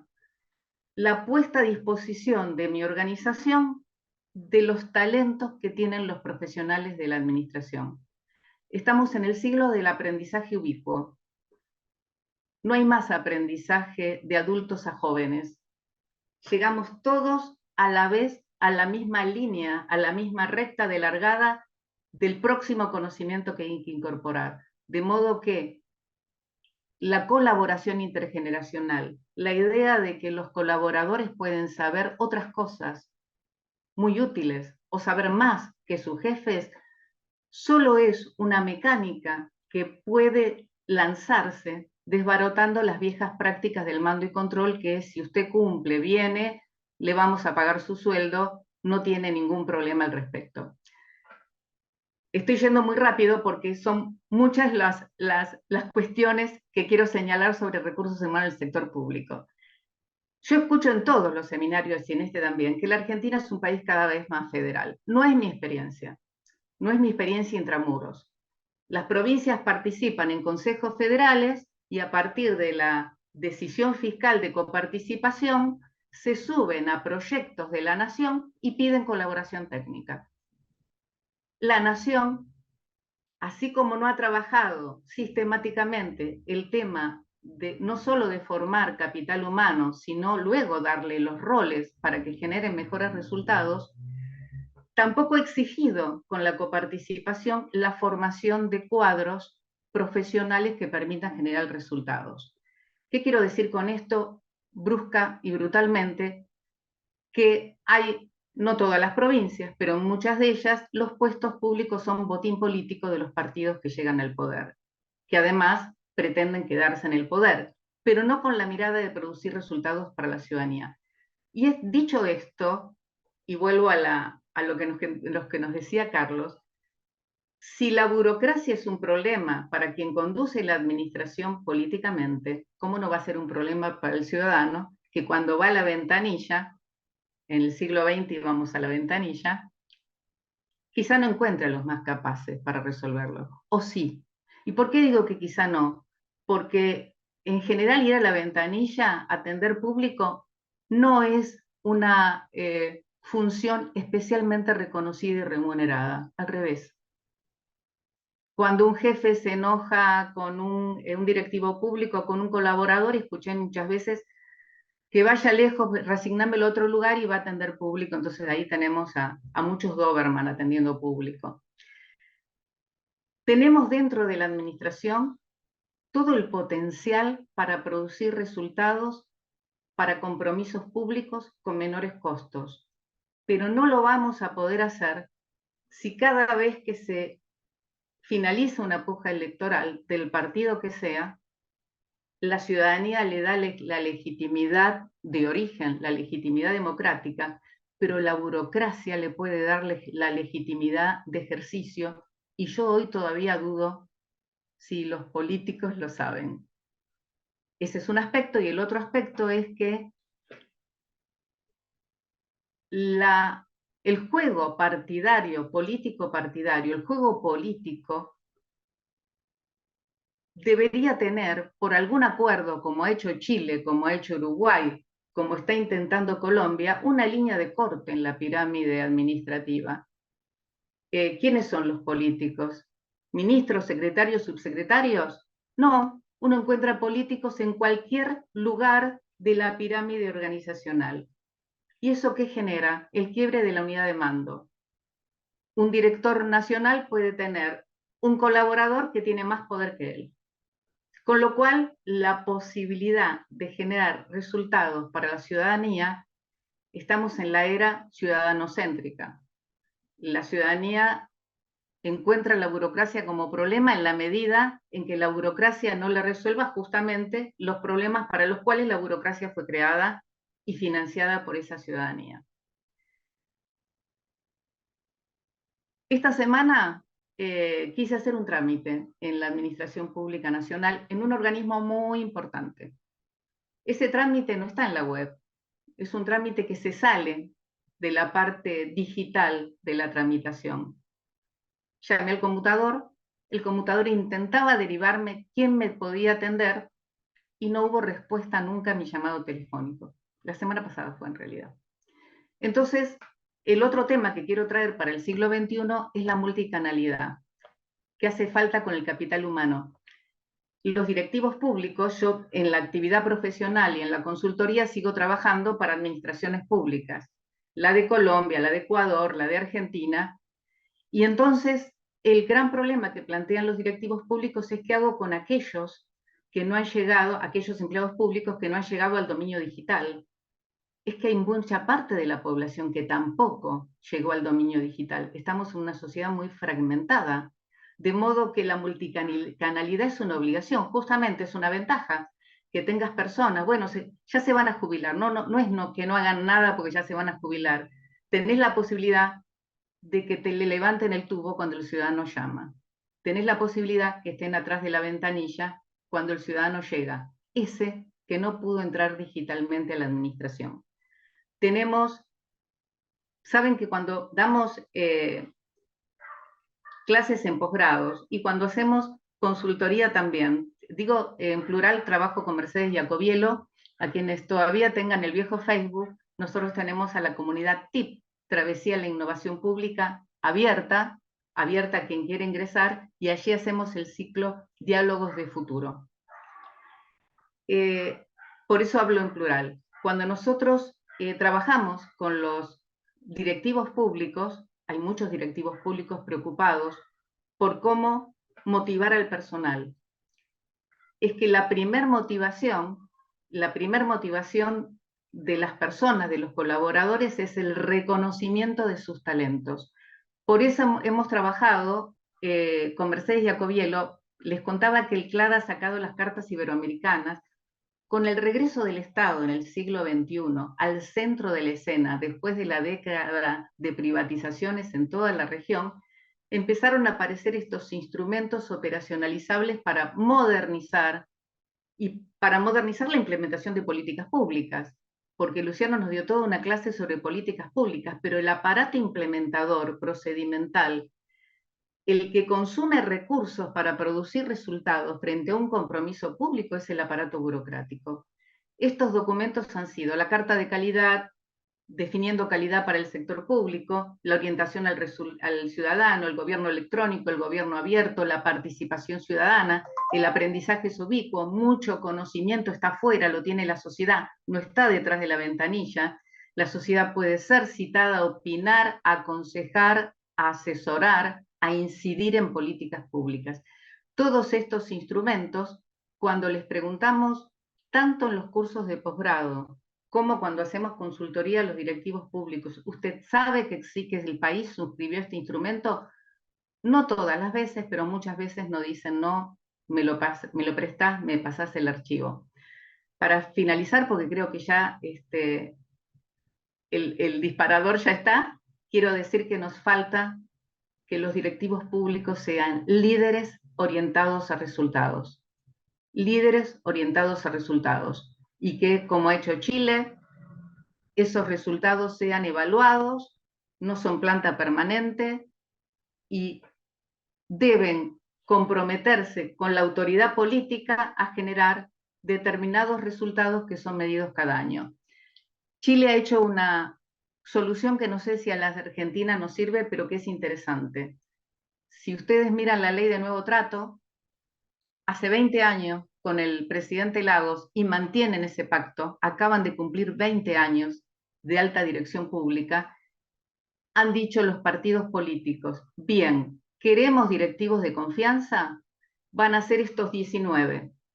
Estos 19 los nombra el partido que gana la puja electoral. Todos los otros van a concurso, en todo Chile. En todo Chile. Para cuando yo dejé el sistema ya estaban llegando, creo que ya llegaron a las escuelas, al sistema educativo. Vamos a hacer concursos. Y salvo los 19, 20 cargos de confianza, pudieron haberlo modificado porque hubo algunas reformas a la ley, todos los demás van a concurso. Hay modos de hacer un acuerdo el día que toda nuestra conducción política de los diferentes partidos, todos han pasado por el gobierno, se pongan de acuerdo en que ellos son aquellos que hacen la puja electoral, pero que para producir resultados para la ciudadanía tienen que fortalecer la burocracia. La burocracia no es un castigo del que llega, la burocracia es una herramienta para prestar servicios con servidores públicos. Y no tengo mucho más que decir. Sonó a reto todo lo que dije, porque estoy muy enojada, ¿saben por qué? Porque 28 años trabajé en la administración pública, muchos años con el mismo, hablo de Uruguay y Chile, donde han pasado ideológicamente de una banquina a la otra. En la Argentina durante varios años pasaron gobiernos del mismo signo, y sin embargo, el día que me fui miré para atrás y de todos los programas en los que trabajé, vi lo mismo que cuando a la mañana temprano camino por la playa y me doy vuelta al llegar al muelle y una ola ya borró la huella. Queda muy poco de aquello en lo cual hicimos aportes muchos profesionales de la administración en lo que parecían ser prioridades gubernamentales. Gracias por la escucha. Bueno, no, gracias a vos, Noemí, muchísimas gracias. Tengo, vamos a retomar el diálogo cuando termine Matías su presentación. Matías, Bueno, muchas gracias. Gracias, Carlos, por la invitación, un placer, y bueno, y a todos los que están conectados. Bueno, yo voy a plantear una presentación de tres partes. La primera, voy a tratar de decirles lo que hubiera dicho cualquiera hubiese sido el resultado electoral. Es decir, cuáles son los 3, 4, 5 trazos gruesos que me parecen relevantes para entender qué había que hacer en cualquier circunstancia en 2024, sobre todo referido a los temas que me ha propuesto Carlos, que son los temas macroeconómicos. En segundo lugar, hablar un poco de las certezas que se han abierto con la elección de Javier Milei como presidente, y por último, de los interrogantes, las cosas que todavía no conocemos y seguramente en las próximas semanas tendremos algunas ideas un poco más claras de qué es lo que puede llegar a ocurrir. Así que bueno, empiezo por el punto 1. Básicamente 3, 4 cosas que les quería decir. Primero, claramente en materia macroeconómica, un problema realmente serio, que es la debilidad creciente de nuestra moneda. Que es un tema también que invita a la reflexión crítica y autocrítica, ¿no? Básicamente porque el peronismo, que es la fuerza a la que pertenezco, ha hecho justamente de la idea del Estado presente un mantra, un tema muy importante. Y cuando uno analiza las cualidades de los Estados-nación, digamos, hay una que es central, que es la potestad de crear una moneda, de darle una moneda a su ciudadanía, de modo tal que es parte, uno diría, ¿no?, de algo central a los estados. Y la verdad es que, bueno, es un problema que es viejo, que no es de esta etapa, pero se ha agudizado en las últimas décadas. Para dar algunos muy pocos ejemplos, simplemente decirles, Chile, para hablar de los países vecinos, ¿no?, para no irnos muy lejos a países desarrollados. Chile, más o menos, el ahorro del sector privado, los depósitos del sector privado en los bancos representan cerca de 80 puntos del PBI. En Brasil son cerca de 60 puntos del PBI. Si le agregamos las inversiones privadas en el mercado de capitales, en acciones, etcétera, bueno, estás incluso un poquito más arriba. Cuando venimos a la Argentina, el ahorro de los argentinos en los bancos no llegan al 10%, 12% del PBI. Entonces, digo, obviamente, a la pregunta subsiguiente, que sería, ¿pero los argentinos no ahorran? Sí, ahorran, pero no ahorran en su moneda, ahorran fuera del sistema bancario. Hay aproximadamente un 50% del PBI que está invertido en cuentas en el exterior, o en el colchón, o en la caja de seguridad. Y bueno, y esto obviamente tiene que ver con una debilidad ya de décadas, de tener una moneda con atributos parciales, que se utilizan obviamente por motivos de transacciones, como unidad de cuenta hasta ahí, y cada vez con más complicaciones, y claramente no como reserva de valor, no como instrumento de ahorro. O sea, aquí hay una cuestión que me parece que es nodal, que se ha agudizado, obviamente, como reflejo del aumento de la inflación, donde el último año se ha producido un cambio de régimen, ¿no? Hemos pasado de un régimen de lo que llamamos en economía de inflación moderada alta, a un régimen de alta inflación, que es muy distinto en cuanto a su funcionamiento. Con lo cual, ahí viene la cuestión central. Es inevitable, digamos, ganase quien ganase esta elección, 2024 es un año de estabilización, y esto es un plan de estabilización, y un plan integral. Creo que hace rato se acabó en Argentina la era de los gradualismos. Creo que con inflación de 25, 30, hasta 50, diría, el gradualismo era una opción. Bueno, creo que ya después de la guerra de Ucrania, que fue el primer fogonazo de aceleración inflacionaria y de inicio de un régimen de alta inflación, ya no es posible hablar de gradualismo. Hay que hablar de shock, de un plan integral de estabilización macroeconómica para bajar la inflación y para ordenar los desequilibrios. Dicho esto, para ser en este sentido bien claros, obviamente no hay una sola forma de estabilizar, ¿no? Por eso digo, pero cualquiera hubiese ganado, tenía este tema claramente marcado. No solamente Milei, que lo expresa con toda claridad, y lo ha dicho el domingo, vamos con un plan de shock, nada de gradualismo, nada de tibieza, fue la frase que utilizó. Siguiente cuestión que me parecen relevantes, ¿no? Que creo que en algún punto van a definir buena parte de las discusiones de los próximos meses, ¿no? Las críticas al Estado no son necesariamente una crítica a su existencia, sino a la calidad de sus servicios y de sus intervenciones. Digo esto porque, obviamente, parte de las dificultades que atraviesa Argentina, ¿no? Vamos a ser bien claros, Argentina está viviendo una situación que para muchos habitantes, obviamente, es traumática o es frustrante. Después del año 2011, Argentina no creció más, o sea, no creció de manera sostenida, es decir, tuvo por ahí un año de crecimiento con otro de caída, pero si uno mira el Producto Bruto Interno de Argentina de hoy, no es muy diferente del año 2011, pero obviamente el ingreso promedio de Argentina, el PIB por habitante, cayó, porque la población continuó creciendo, crece una tasa aproximadamente de 1 punto por año, con un PBI que, insisto, no logra crecer de manera sostenida. Obviamente, esta frustración que implica el bajo crecimiento, la falta de expectativa, la inestabilidad macroeconómica, con lo que implica eso en cuanto a dificultades de planeamiento de los presupuestos familiares, etc. Pero todo esto ha dado, obviamente, un montón, una miríada de explicaciones, y creo que ha ganado fuerza la explicación de la crítica al Estado. Pero ahí viene esta cuestión de fondo, ¿no? Que me parece que va a ser clave para lo que se viene. La preocupación de la ciudadanía es porque no quiere Estado o porque en realidad lo que quiere es un Estado que funcione mejor, ¿no?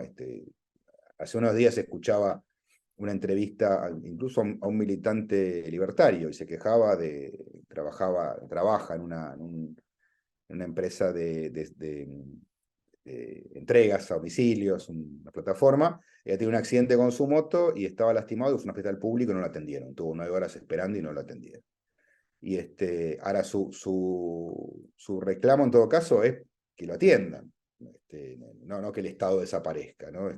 Digamos, no es que está pensando en soluciones mágicas. Bueno, digo, me parece que acá viene una de las cuestiones que van a ser, van a estar muy marcadas respecto a, insisto, ¿no? La calidad de servicios e intervenciones, porque me parece que una cosa es plantear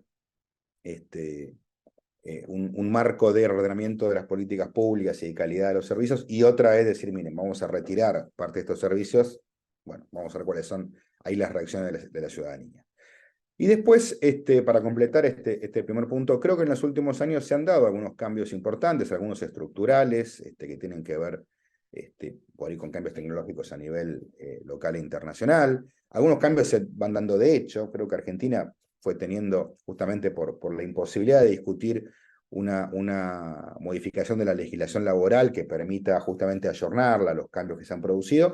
Bueno, muchas veces el mercado se va adaptando de la peor manera, ¿no? Con mecanismos informales de funcionamiento, transformando lo que antes era una relación laboral tradicional en un monotributo que factura en diferentes lugares, y justamente dificultades para entender los periodos de pensiones, sobre todo porque de otro lado aparece la idea de una gran desregulación, ¿no? Es decir, bueno, vamos a trabajar no en ver cómo adaptamos la legislación a lo nuevo, sino en todo caso cómo vamos barriendo con buena parte de las tradiciones que tiene la legislación laboral argentina, que algunas son positivas, otras obviamente requieren un ayornamiento. Pero ahí menciono nuevas tecnologías, plataformas, emprendedores tecnológicos, la economía informal, que ha crecido muchísimo y que tiene 2 facetas. Una es, obviamente, aparición de actividades de supervivencia, y otras, algunas con buenas perspectivas, ¿no? Porque también la economía de plataformas le abre nuevos escenarios, y donde antes por ahí lo que era una venta ambulante de subsistencia, hoy por ahí es una plataforma, un mercado electrónico, abre una oportunidad de amplificar, de darle escala a ese tipo de venta de baja escala.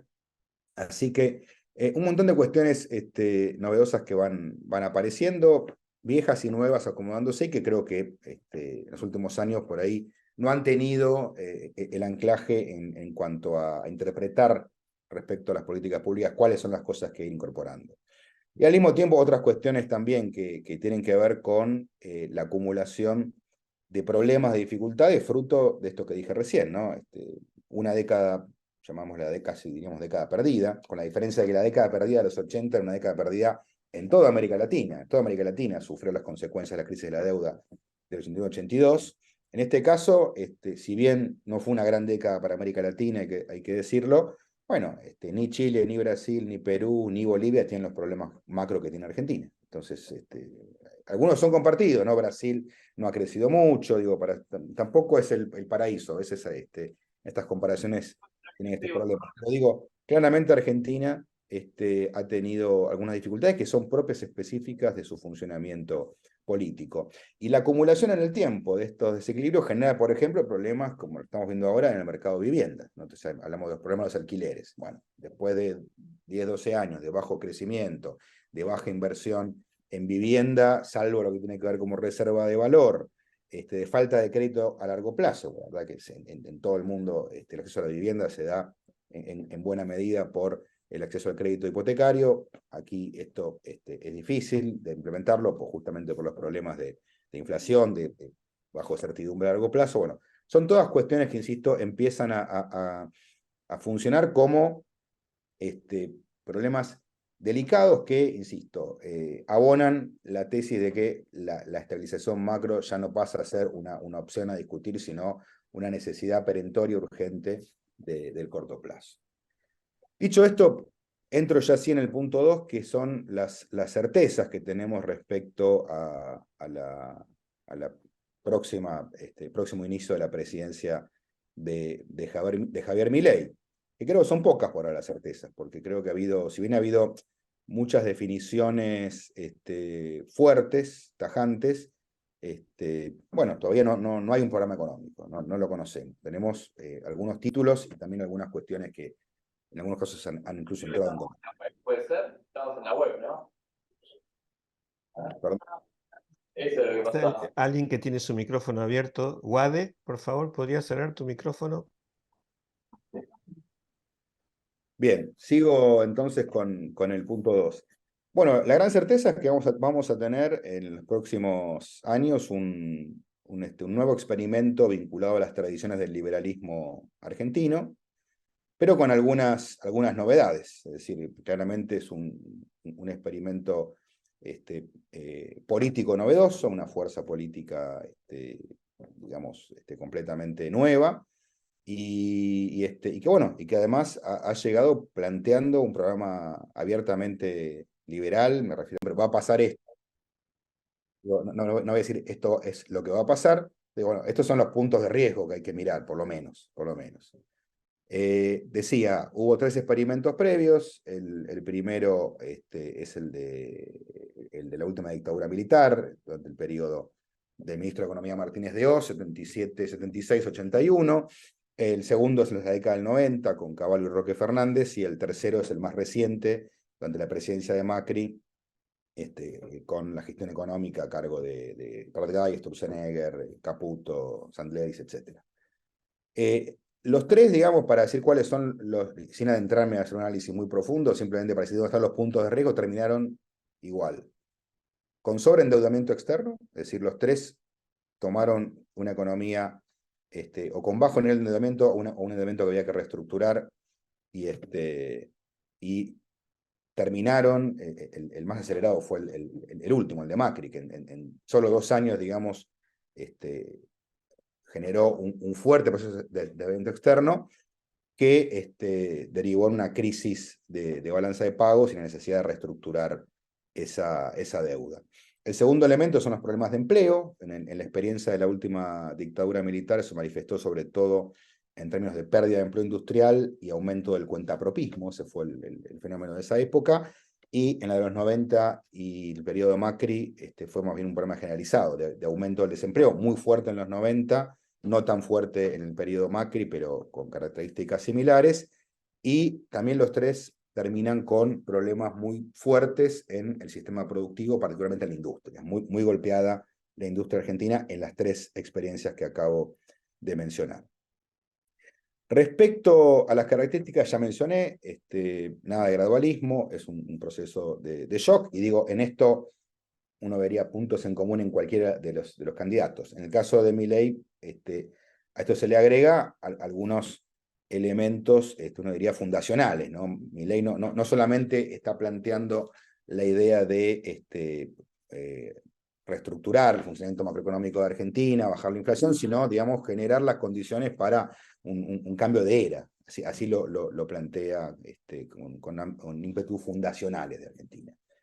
Y el cuarto elemento es mencionar como temas centrales la dolarización de la economía, el ajuste fiscal y la desregulación económica. Digo, los últimos dos son típicos de un recetario de las tradiciones del liberalismo. La dolarización es el punto más complejo y es sí el más novedoso, porque vamos a decirlo, no fue planteado en las experiencias anteriores. Sí quiero remarcar que sobre el final de la década del 90, ustedes recuerdan, Argentina ingresa en un proceso recesivo en el segundo semestre del año 98, ahí empieza la larga crisis de la convertibilidad que termina con el shock y la crisis financiera de fin del 2001, y recién, mediados del 2002, la economía vuelve a comenzar una recuperación que recién finalizaría en 2005 en ese punto, ¿no? Es decir, para decirlo con claridad, en 2005 Argentina recuperó el PBI del 98, del inicio de esa larga crisis, de ese largo ajuste macroeconómico. Dicho esto, para que se entienda, en ese momento se discutía si la salida de la convertibilidad, que era un régimen macroeconómico muy rígido, consistía en, bueno, dinamitarlo, por usar una metáfora que está de moda, mediante una fuerte devaluación, o si por el contrario la manera de profundizar esa convertibilidad era con una dolarización, es decir, con el reemplazo del peso argentino por el dólar. Que en realidad las condiciones que había en ese momento eran bastante mejores que las actuales para hacer eso, ¿no? Para decirlo con claridad, el Banco Central tenía una cantidad de reservas que por lo menos cubrían la base monetaria, no los depósitos, pero sí la base monetaria de la economía. Y sin embargo, no hubo avances en ese sentido, e incluso algunos de los gestores de esa época decían que eso requería un acuerdo mucho más fuerte con el gobierno de Estados Unidos y tal vez una reforma constitucional. Lo dejo ahí como temas para tomarlos en el siguiente punto. Vamos entonces al punto 3, que son los interrogantes. Primer interrogante, ¿cuál va a ser el Milei que asuma? ¿Va a ser la versión más extrema e ideologizada que venimos viendo durante la campaña, que plantea que es tan desregulador que hasta piensa que hasta puede haber un mercado desregulado de órganos o de niños o o de armas, o las cosas que hemos escuchado en la campaña, o si viene una versión más pragmática? Yo, digamos, no quiero hacer ninguna hipótesis, quiero esperar a que esto ocurra, ¿no? Hemos escuchado en las últimas semanas, o gente que dice, bueno, gente por ahí que tiende a confundir los deseos con la realidad, y decir, bueno, pero Milei va a ser Menem. No sé, si me baso en la historia, no tiene nada que ver la trayectoria política de Carlos Menem, 2 veces gobernador, un político de fuste, que aparte fue una interna política con Antonio Cafiero, contra todo el aparato del peronismo, le ganó la interna y llegó al poder con todo el peronismo alineado atrás de él y con un oficio político que contrasta claramente con la inexperiencia. Cuando digo inexperiencia no lo tomo peyorativamente, no hay experiencia previa de gestión en el caso del nuevo presidente. A eso me refiero, no hay ninguna carga valorativa adicional. Esta es el primer gran interrogante. Obviamente, la visión de un Milei más pragmático se asocia con esta alianza no del todo clara, explicitada, con Mauricio Macri y Patricia Bullrich, ¿no? Que se dio justamente después de las elecciones generales. Digo esto porque todavía no está claro que esa alianza, que fue más que nada uno diría un apoyo explícito a Javier Milei, que sin duda le fue muy redituable en términos electorales, se materialice en una presencia institucional masiva del PRO o de parte del PRO en el gobierno de Javier Milei. Entonces, de este primer interrogante se van a suscitar después diferentes opciones que las voy a analizar en el punto 4 de este acápite. El punto 2 de los interrogantes es cuáles son los márgenes de gobernabilidad. Es un tema clave, central. En general, en Argentina, se está presidencialista, pero que requiere sin duda un esquema de funcionamiento para canalizar la gobernabilidad en el Congreso, los gobernadores, etc., de un partido que es nuevo, que tiene aproximadamente unos 30 diputados, unos 11 senadores, que bueno, con el PRO podría tener un poco más, pero todavía muy lejos de una mayoría, o de una proto-mayoría que le permita, sobre todo por un gobierno que dice que quiere hacer reformas estructurales muy fuertes y profundas, ¿no? Con lo cual, bueno, parte de eso requiere irremediablemente el apoyo del Congreso para esa reforma. Digo, por lo pronto, para privatizar YPF, como fue mencionado el otro día, hace falta una ley del Congreso, y uno mira la composición actual y a primer golpe de vista dice no están los votos. Tercera cuestión, ¿cuáles son los impactos sociales esperables y cómo serán administrados? Porque digo, ya mencioné recién, todos los experimentos liberales tienen un impacto en términos productivos y en términos de empleo, ergo impacto social. Y me quiero meter de fondo porque me deben quedar 1 minuto y medio, así que no quiero dejar de mencionar esto, 2 minutos. Hablar un poquito de las opciones que veo, ¿no? Porque lo escuchamos en campaña básicamente, y aquí para dar una primera aproximación al interrogante, ¿no? De la versión extrema ideologizada, la pragmática. Bueno, yo veo que hay como tres opciones en materia del programa macroeconómico, ¿no? Aunque obviamente tenemos que esperar a ver qué es lo que efectivamente se anuncia. Una es que efectivamente el presidente decida avanzar en un proyecto de dolarización y lo haga con dólares. ¿Qué quiere decir con dólares? Que bueno, que logra alguna ingeniería financiera. Quiero ser muy claro, no hay dólares en el Banco Central para dolarizar. O sea, más o menos se necesitan entre 30 y 40 mil millones de dólares para poder avanzar en el canje de la base monetaria, y el Banco Central no los tiene. Entonces, la única opción para que esto sea viable es que exista alguna ingeniería financiera que permita obtener el financiamiento para esa dolarización. Es difícil, obviamente nada es imposible, pero esta sería una primera alternativa. Entonces, ahí estaremos hablando de un inicio con primero un proceso de reacomodamiento de precios relativos, como decimos los economistas. Esto es decir, básicamente que los precios que vienen de estar pisados por cuestiones regulatorias, digo, tarifas de servicios públicos, combustibles, a los alimentos que entraron en los esquemas de precios justos del gobierno, bueno, que todo eso se alinee con el resto de los precios de la economía, y obviamente el gran macroprecio, que es el tipo de cambio. Y después de esto, sí, si hay dólares, dolarizar a una paridad que se parezca a alguno de los tipos de cambio paralelo de este momento, y arrancar ahí una nueva etapa que uno dice, bueno, esto puede tener alguna efectividad en bajar la inflación, con un montón de costos por otro lado, ¿no? Que no me da el tiempo para analizarlos, pero quienes han leído algo mío sabrán lo que pienso de la dolarización. La segunda opción es mucho más delicada, puede ser una dolarización sin dólares, es decir, no hay financiamiento, y el presidente dice, de todas maneras vamos a dolarizar. Bueno, eso es una opción cruenta, pues implica dolarizar en algún tipo de cambio mucho más alto, con una licuación muy fuerte de los activos, los pasivos y obviamente de los salarios, de los ingresos de los argentinos. La tercera opción, un esquema más racional, es que, digamos, ante la dificultad o imposibilidad de dolarizar, simplemente un plan por ahí más parecido al de 2015-2019, pero con más ajuste fiscal y sin el financiamiento que tuvo aquel plan. En cualquier caso, digamos, para ser claros, los interrogantes son los mismos, ¿no? Que tienen que ver con los márgenes de gobernabilidad, con los impactos sociales y su administración, y efectivamente con la posibilidad lógica de que esto dé resultado, ¿no? Simplemente a modo de cierre, dejarles como comentario, hace pocas semanas un colega mío que aprecio mucho, Martín Rapetti, publicó un paper muy interesante. Él analizaba 48 experiencias de estabilización de América Latina, y concluía que solamente 12 de 48 habían tenido éxito en bajar la inflación de manera duradera.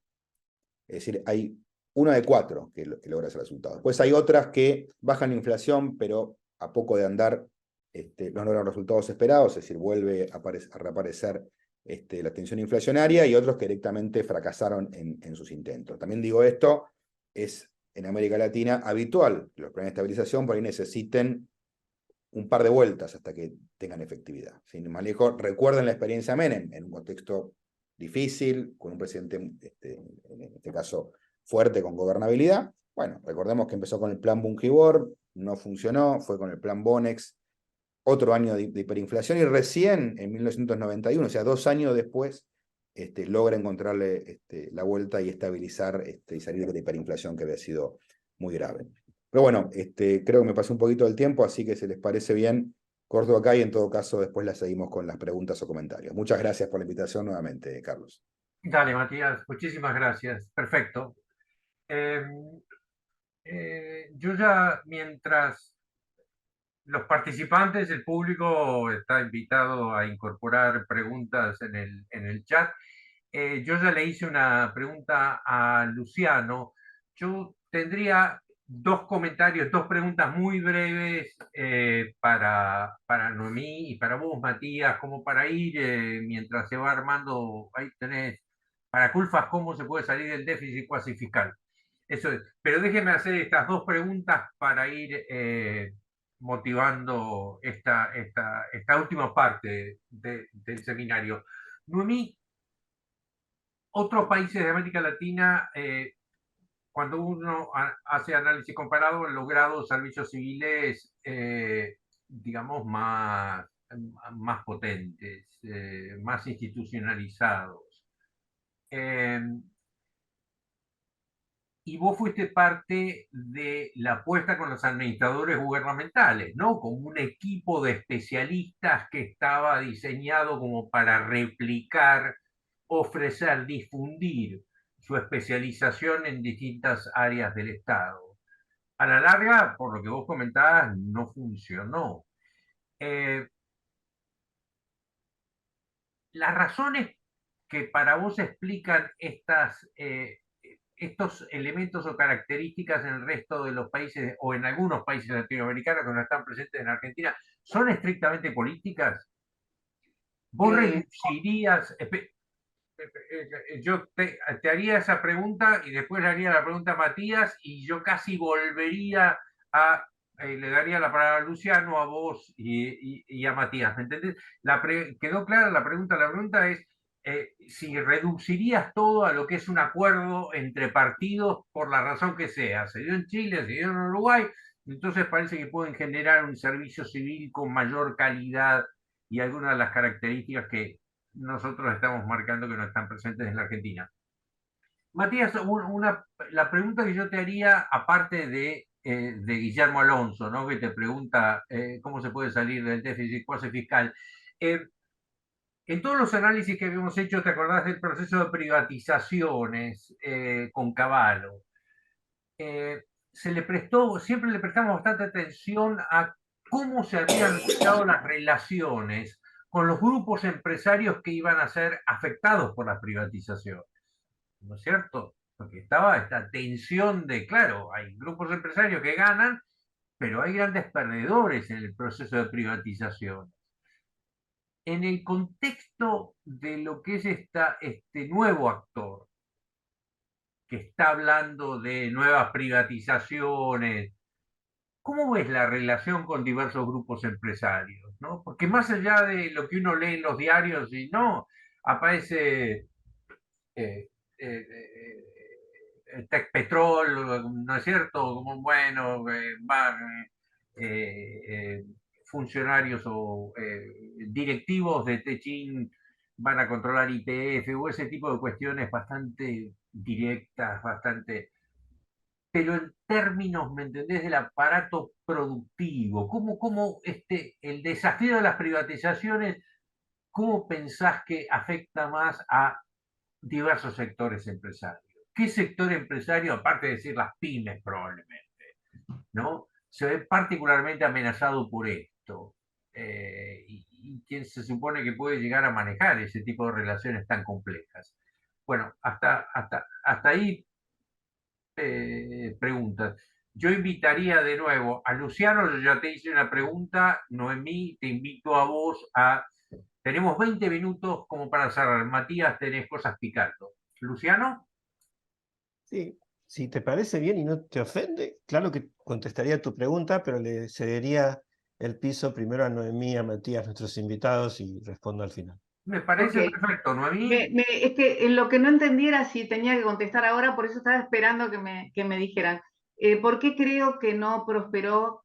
En realidad hay un residual, hay ex colegas que aún están trabajando, en el último periodo habían trabajado con Gustavo Vélez y después, como tengo una vida profesional, estoy un poco desprendida de esta secuencia, pero ¿por qué no prosperó? Lo diré de una manera corta. Eh, Hay dos razones y dos de tipo político y una vinculada a lo que dije antes. Si vos no crees que con el aparato burocrático, mostrando una gestión por resultados ciudadanocéntrica, te va a ir mejor como político, probablemente no te interesa tipos que tienen autonomía, no los podés echar, no dependen de tu contrato, no tienen la espada de Damocles de si quiero te contrato y si no, no. La lealtad y la confianza valen mucho para el sistema político, pero hay otro factor. Eh, Cuando crea el cuerpo de administradores gubernamentales, Alfonsín dice en su discurso inaugural: estoy creando un cuerpo de profesionales para que presten servicios a los futuros gobiernos, no van a estar listos en el mío. Apenas asume Carlos Menem, los funcionarios que llegaron dijeron: estos son todos radicales. Me dejaron, no sé cuántos éramos, 150 radicales atados con un clavo, clavados, cuando descubrieron que no era así. Es más, las encuestas internas de votación daban más o menos como votó la sociedad. Trabajamos activamente en el diseño del SINAPA, el Sistema Nacional de la Profesión Administrativa, para involucrar a todo el personal del Estado, en todas las instancias del SINAPA, en el reencasillamiento, en la redacción. Colaboramos, pero mucha gente en eso. El SINAPA crea en la Argentina las paritarias miti-miti con el sector gremial. Entonces, la característica distintiva que tiene en todas los órganos de empleo público, la COPAR y todas las que Hacienda conoce, todas, hay una incidencia del 50% de la decisión de los gremios. Entonces, el sector político que llega al gobierno, el partido político, le interesa acordar con los gremios más que acordar con el otro partido. Y es una lástima. De hecho, esta es una pregunta, lo que estoy diciendo es una pregunta que me hacen de otros países. ¿Es cierto que en la Argentina el acuerdo principal hay que conseguirlo con los gremios del sector público? Porque si no se puede parar la administración. Esa pregunta la recibo de otros países, porque ellos también hacen estudios comparados de empleo público. En el acuerdo del SINAPA, por parte de Carlos Menem, empiezan a tener los órganos, todos los órganos de empleo público, incidencia 50% de la visión gremial, decisión gremial, veeduría gremial. Y yo creo, esto no lo he escrito, no lo escribiría porque no viene de una investigación, puede haber otras causas. También es cierto que la evaluación que nos han hecho no ha sido siempre lo suficientemente rigurosa, que es lo que decía al principio. Yo creo, Carlos, colegas, que la exigencia es la confianza en la capacidad del otro. Si no me exigen, no están confiando en que yo puedo producir ese resultado que se le prometió a la sociedad. Y esto no solo le ha faltado a los agentes, le han faltado a los profesionales de la administración pública. Qué suerte que cuento con ustedes. Qué suerte. Voy a poder, este sueño que traigo de la competencia electoral, lo voy a concretar gracias a ustedes. Imagino la política como la vocación para transformar lo que desde el Estado se puede transformar. Gracias. No fui breve, perdón. No, está claro. Matías, Sí, empiezo por la pregunta del déficit cuasi fiscal. La verdad que es un tema sobre el que se machaca, incluso el presidente electo habla muchísimo de eso, lo escuché el otro día nuevamente hablar de la necesidad de hacer una ingeniería financiera para resolver el problema de las LELIC. Yo creo que hay una confusión con eso. Me parece que el problema de las LELIC es más el síntoma que la causa en sí mismo, ¿no? Es como estar preocupado por la fiebre y no por la infección que puede tener una persona, ¿no? Una dolencia, si lo llamamos a la metáfora en términos médicos. ¿Por qué digo esto? Porque básicamente el programa de LELIC se vuelve una bola de intereses que efectivamente alimentan la inflación y alimentan ese cuasi fiscal. Son el reflejo justamente de la aceleración inflacionaria. Yo digo esto porque hace 40 años, en el año 82, cuando llegó Cavallo al Banco Central, vio algo muy parecido a esto. No había LELIC, había otros instrumentos, pero pasó algo parecido. Dijo, la tasa de interés del Banco Central estaba también arriba del 100% y decía, esto es inflacionario, esto es un problema. Entonces dijo, bueno, ¿cómo soluciono esto? Bueno, bajo la tasa del 100 al 8, y esto va a hacer que rápidamente se reduzca el cuasi fiscal y logremos empezar también a eliminar esa causa de inflación. Bueno, los bancos, ¿qué hicieron?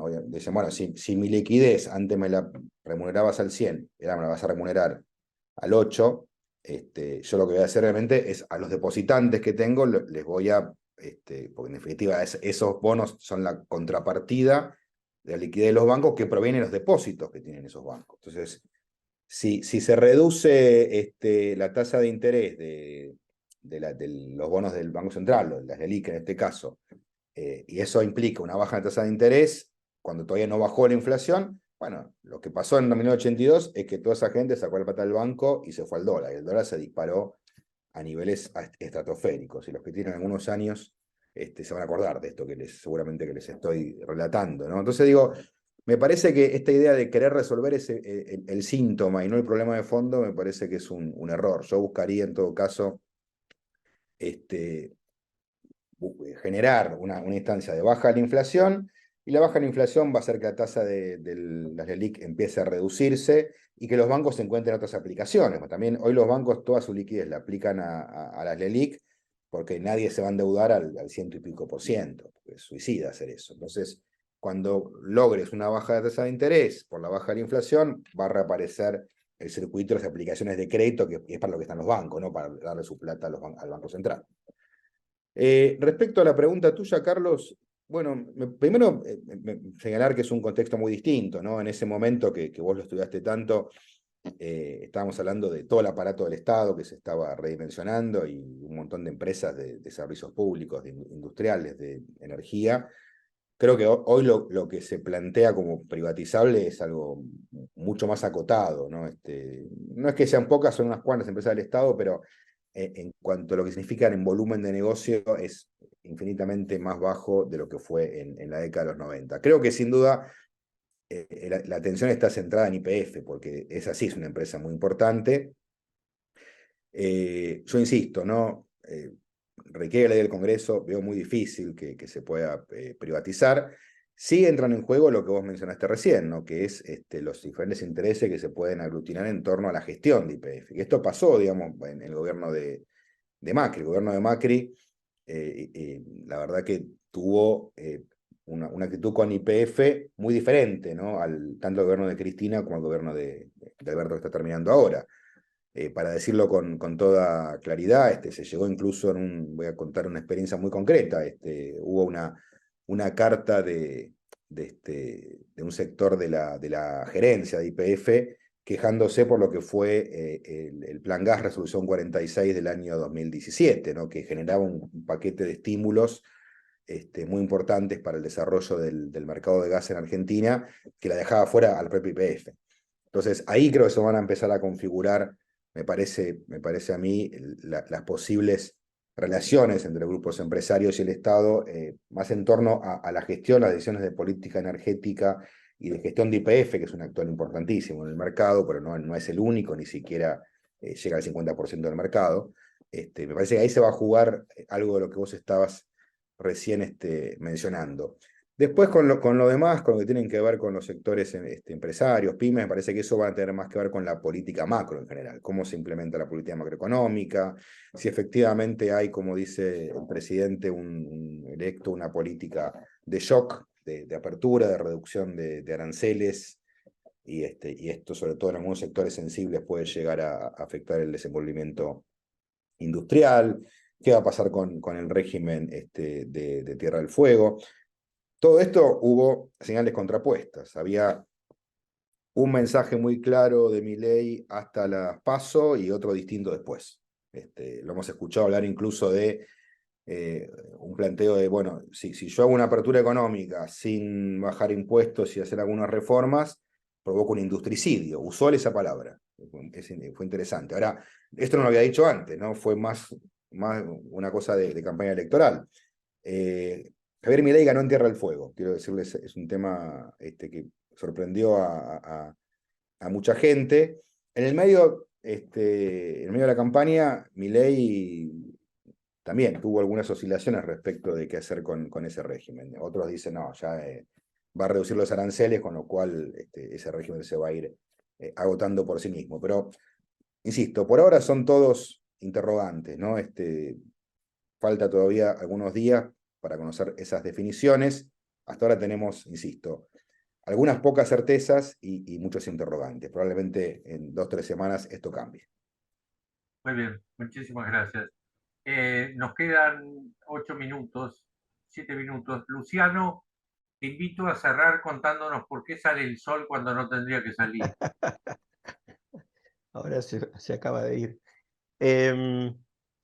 Bueno, el problema de responder esa pregunta, desde el punto de vista que a mí me interesa, que puede ser aburrido para muchos, que es el funcionamiento intraestatal, más administrativo, es que necesitas ese estudio de caso para mapear, porque es un número alto de factores el que se pone en juego en un proceso de política pública. Muy difícil, muy reacio a la simplificación. Entonces tenés que ir a cada caso particular y ver cómo ahí ¿no? el plexo de factores jugaron en favor o en contra, sacás una conclusión que es abusivo generalizar a otros sectores todos muy diferentes. Imagínense que el Estado hace cosas muy diferentes entre sí. En algunos casos son iniciativas de cero, en otros son organizaciones que prestan servicios, hay de todo. Entonces, mi mapa intentó mostrar la opinión de una opinión que en parte viene de los decisores y en parte de los administradores, recurrente bola de nieve de cuáles son los problemas más comunes y problematizarlos un poquito, porque la investigación que uno necesitaría sería muy en profundidad.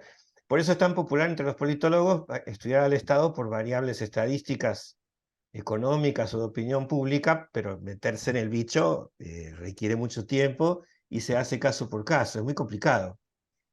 Entonces, pero no voy a huir a la pregunta. Cuando uno mira qué salió bien en la gestión del COVID-19, 2020-2021, que es lo último, yo estoy con alguna profundidad entrevistando no a los decisores máximos, pero a cuadros medios cercanos de las mesas chicas, y entrevisté a muchos también decisores cercanos a las mesas chicas en el gobierno de Mauricio Macri, sobre todo en las políticas que continuaban con las que estudié en más profundidad, que eran las del gobierno de Cristina Fernández, el último gobierno. En algunos sectores, no en todos. No en producción, por ejemplo, sobre todo en infraestructura, desarrollo social, interior, en esos particulares. Y bueno, agricultura, la experiencia que compartimos, Carlos, de un programa clave de agricultura, ¿te acordás? El programa de agriculturas no pampeanas. Ah, Bueno, cuando uno mete todo eso en un... ¿no? De las cosas que funcionaron, que no fueron todas las que mencioné, en las que funcionaron, que ¿hay algo que uno pueda transformar en patrón? Sí. Bueno, lo primero es que, yo diría sorprendentemente, no es patrón el que haya habido plata. ¿No es cierto? La existencia de fondos facilitó el control de muchas variables, pero no parece haber sido la variable en común de todos los casos en los que funcionó bien.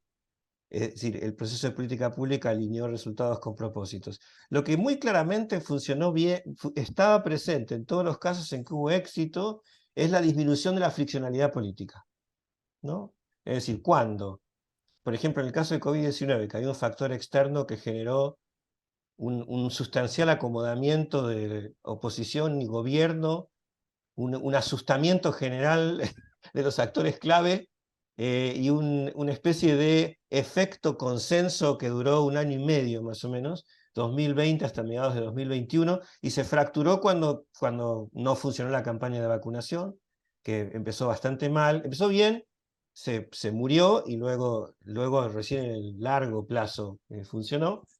Bueno, ahí claramente, por ejemplo, el consenso de año y medio permitió pasar por encima de muchos factores que en otros casos habrían bloqueado el alineamiento de la política. En el caso del gobierno de Mauricio Macri, yo no encontré procesos de política pública que hubieran podido alinear resultados con propósitos en esos 4 años en ninguno de los sectores que miré. Y el que conocí más, que era la transformación del Ministerio de Planificación en Infraestructura, el problema clásico que tampoco había resuelto el último gobierno de Cristina Fernández, que es el aumento de la velocidad del tendido de la red cloacal y de desagüe cloacal o sea, un aumento a la altura de la dimensión del problema. Saben que Argentina es uno de los países que en proporción de su nivel de desarrollo tiene una muy poco eficiente red de desagüe cloacal y de abastecimiento de agua potable. Bueno, yo investigué eso en la parte del último gobierno de Cristina con gente próxima a la mesa chica de infraestructura. La narrativa sobre por qué frecuentemente fracasaban los acuerdos de gestión con las provincias era la friccionalidad política entre gobierno nacional y provincias, el intercambio, la excesiva longitud de los acuerdos de gestión, la dificultad de, incluso en una época donde los fondos no eran el problema central y donde la homogeneidad política relativa tampoco hacían parecer que el problema central fuera las personas que estaban a cargo de cada gobierno, la friccionalidad claramente detenía, o por lo menos este era el argumento de las personas que trabajaban en las esferas de decisión del Ministerio Nacional, detenían casi todos los proyectos en la mayor parte de las provincias, independientemente de su color, de su signo político. Ahora, para cerrar, si yo diría, para decirlo en una palabra, cuando vos conseguís en Argentina disminuir la friccionalidad por la razón que sea, ¿no? O cuando vos conseguís en Argentina disminuir la soga al cuello que implica las dificultades de financiamiento estatal, ahí podés hacer andar los artefactos, pero tenés todos los problemas de fondo que yo listé. Entonces es una tall order, como se dice en inglés, o sea, es una factura alta la que tenés que pagar para que un proceso funcione. La pregunta de siempre, la pregunta de agenda gubernamental es si las coaliciones de gobierno pasadas o las que vienen podrán, al menos, por ejemplo, una de las cuentas es la que explicaba Noemí, ¿no? Entonces, digamos, si las coaliciones gubernamentales tendrán ganas, estarán en condiciones, podrán disminuir alguna de esas facturas para que al menos los altos costos que tiene, la alta friccionalidad que tiene la gestión gubernamental, sea un ecosistema un poco más fácil de manejar, digamos. Pero bueno, es una tall order. Es una factura alta que ojalá podamos ver cambios en el futuro. Gracias otra vez por la atención y a los invitados por sus disposiciones. Gracias a vos, Luciano, y especialmente a vos, Noemí, a vos, Matías, por el esfuerzo, por estas presentaciones. Gracias a todos aquellos que se han acercado y han participado. Nosotros, por parte nuestra, estamos contentos por haber podido generar este debate en este momento. Seguimos en contacto y en unos días van a poder contar con la copia del seminario a disposición en el canal de YouTube de la escuela. Muchísimas gracias a todos, a todas, y hasta la próxima. Muchas gracias. Gracias a todos, hasta pronto. Muchas gracias.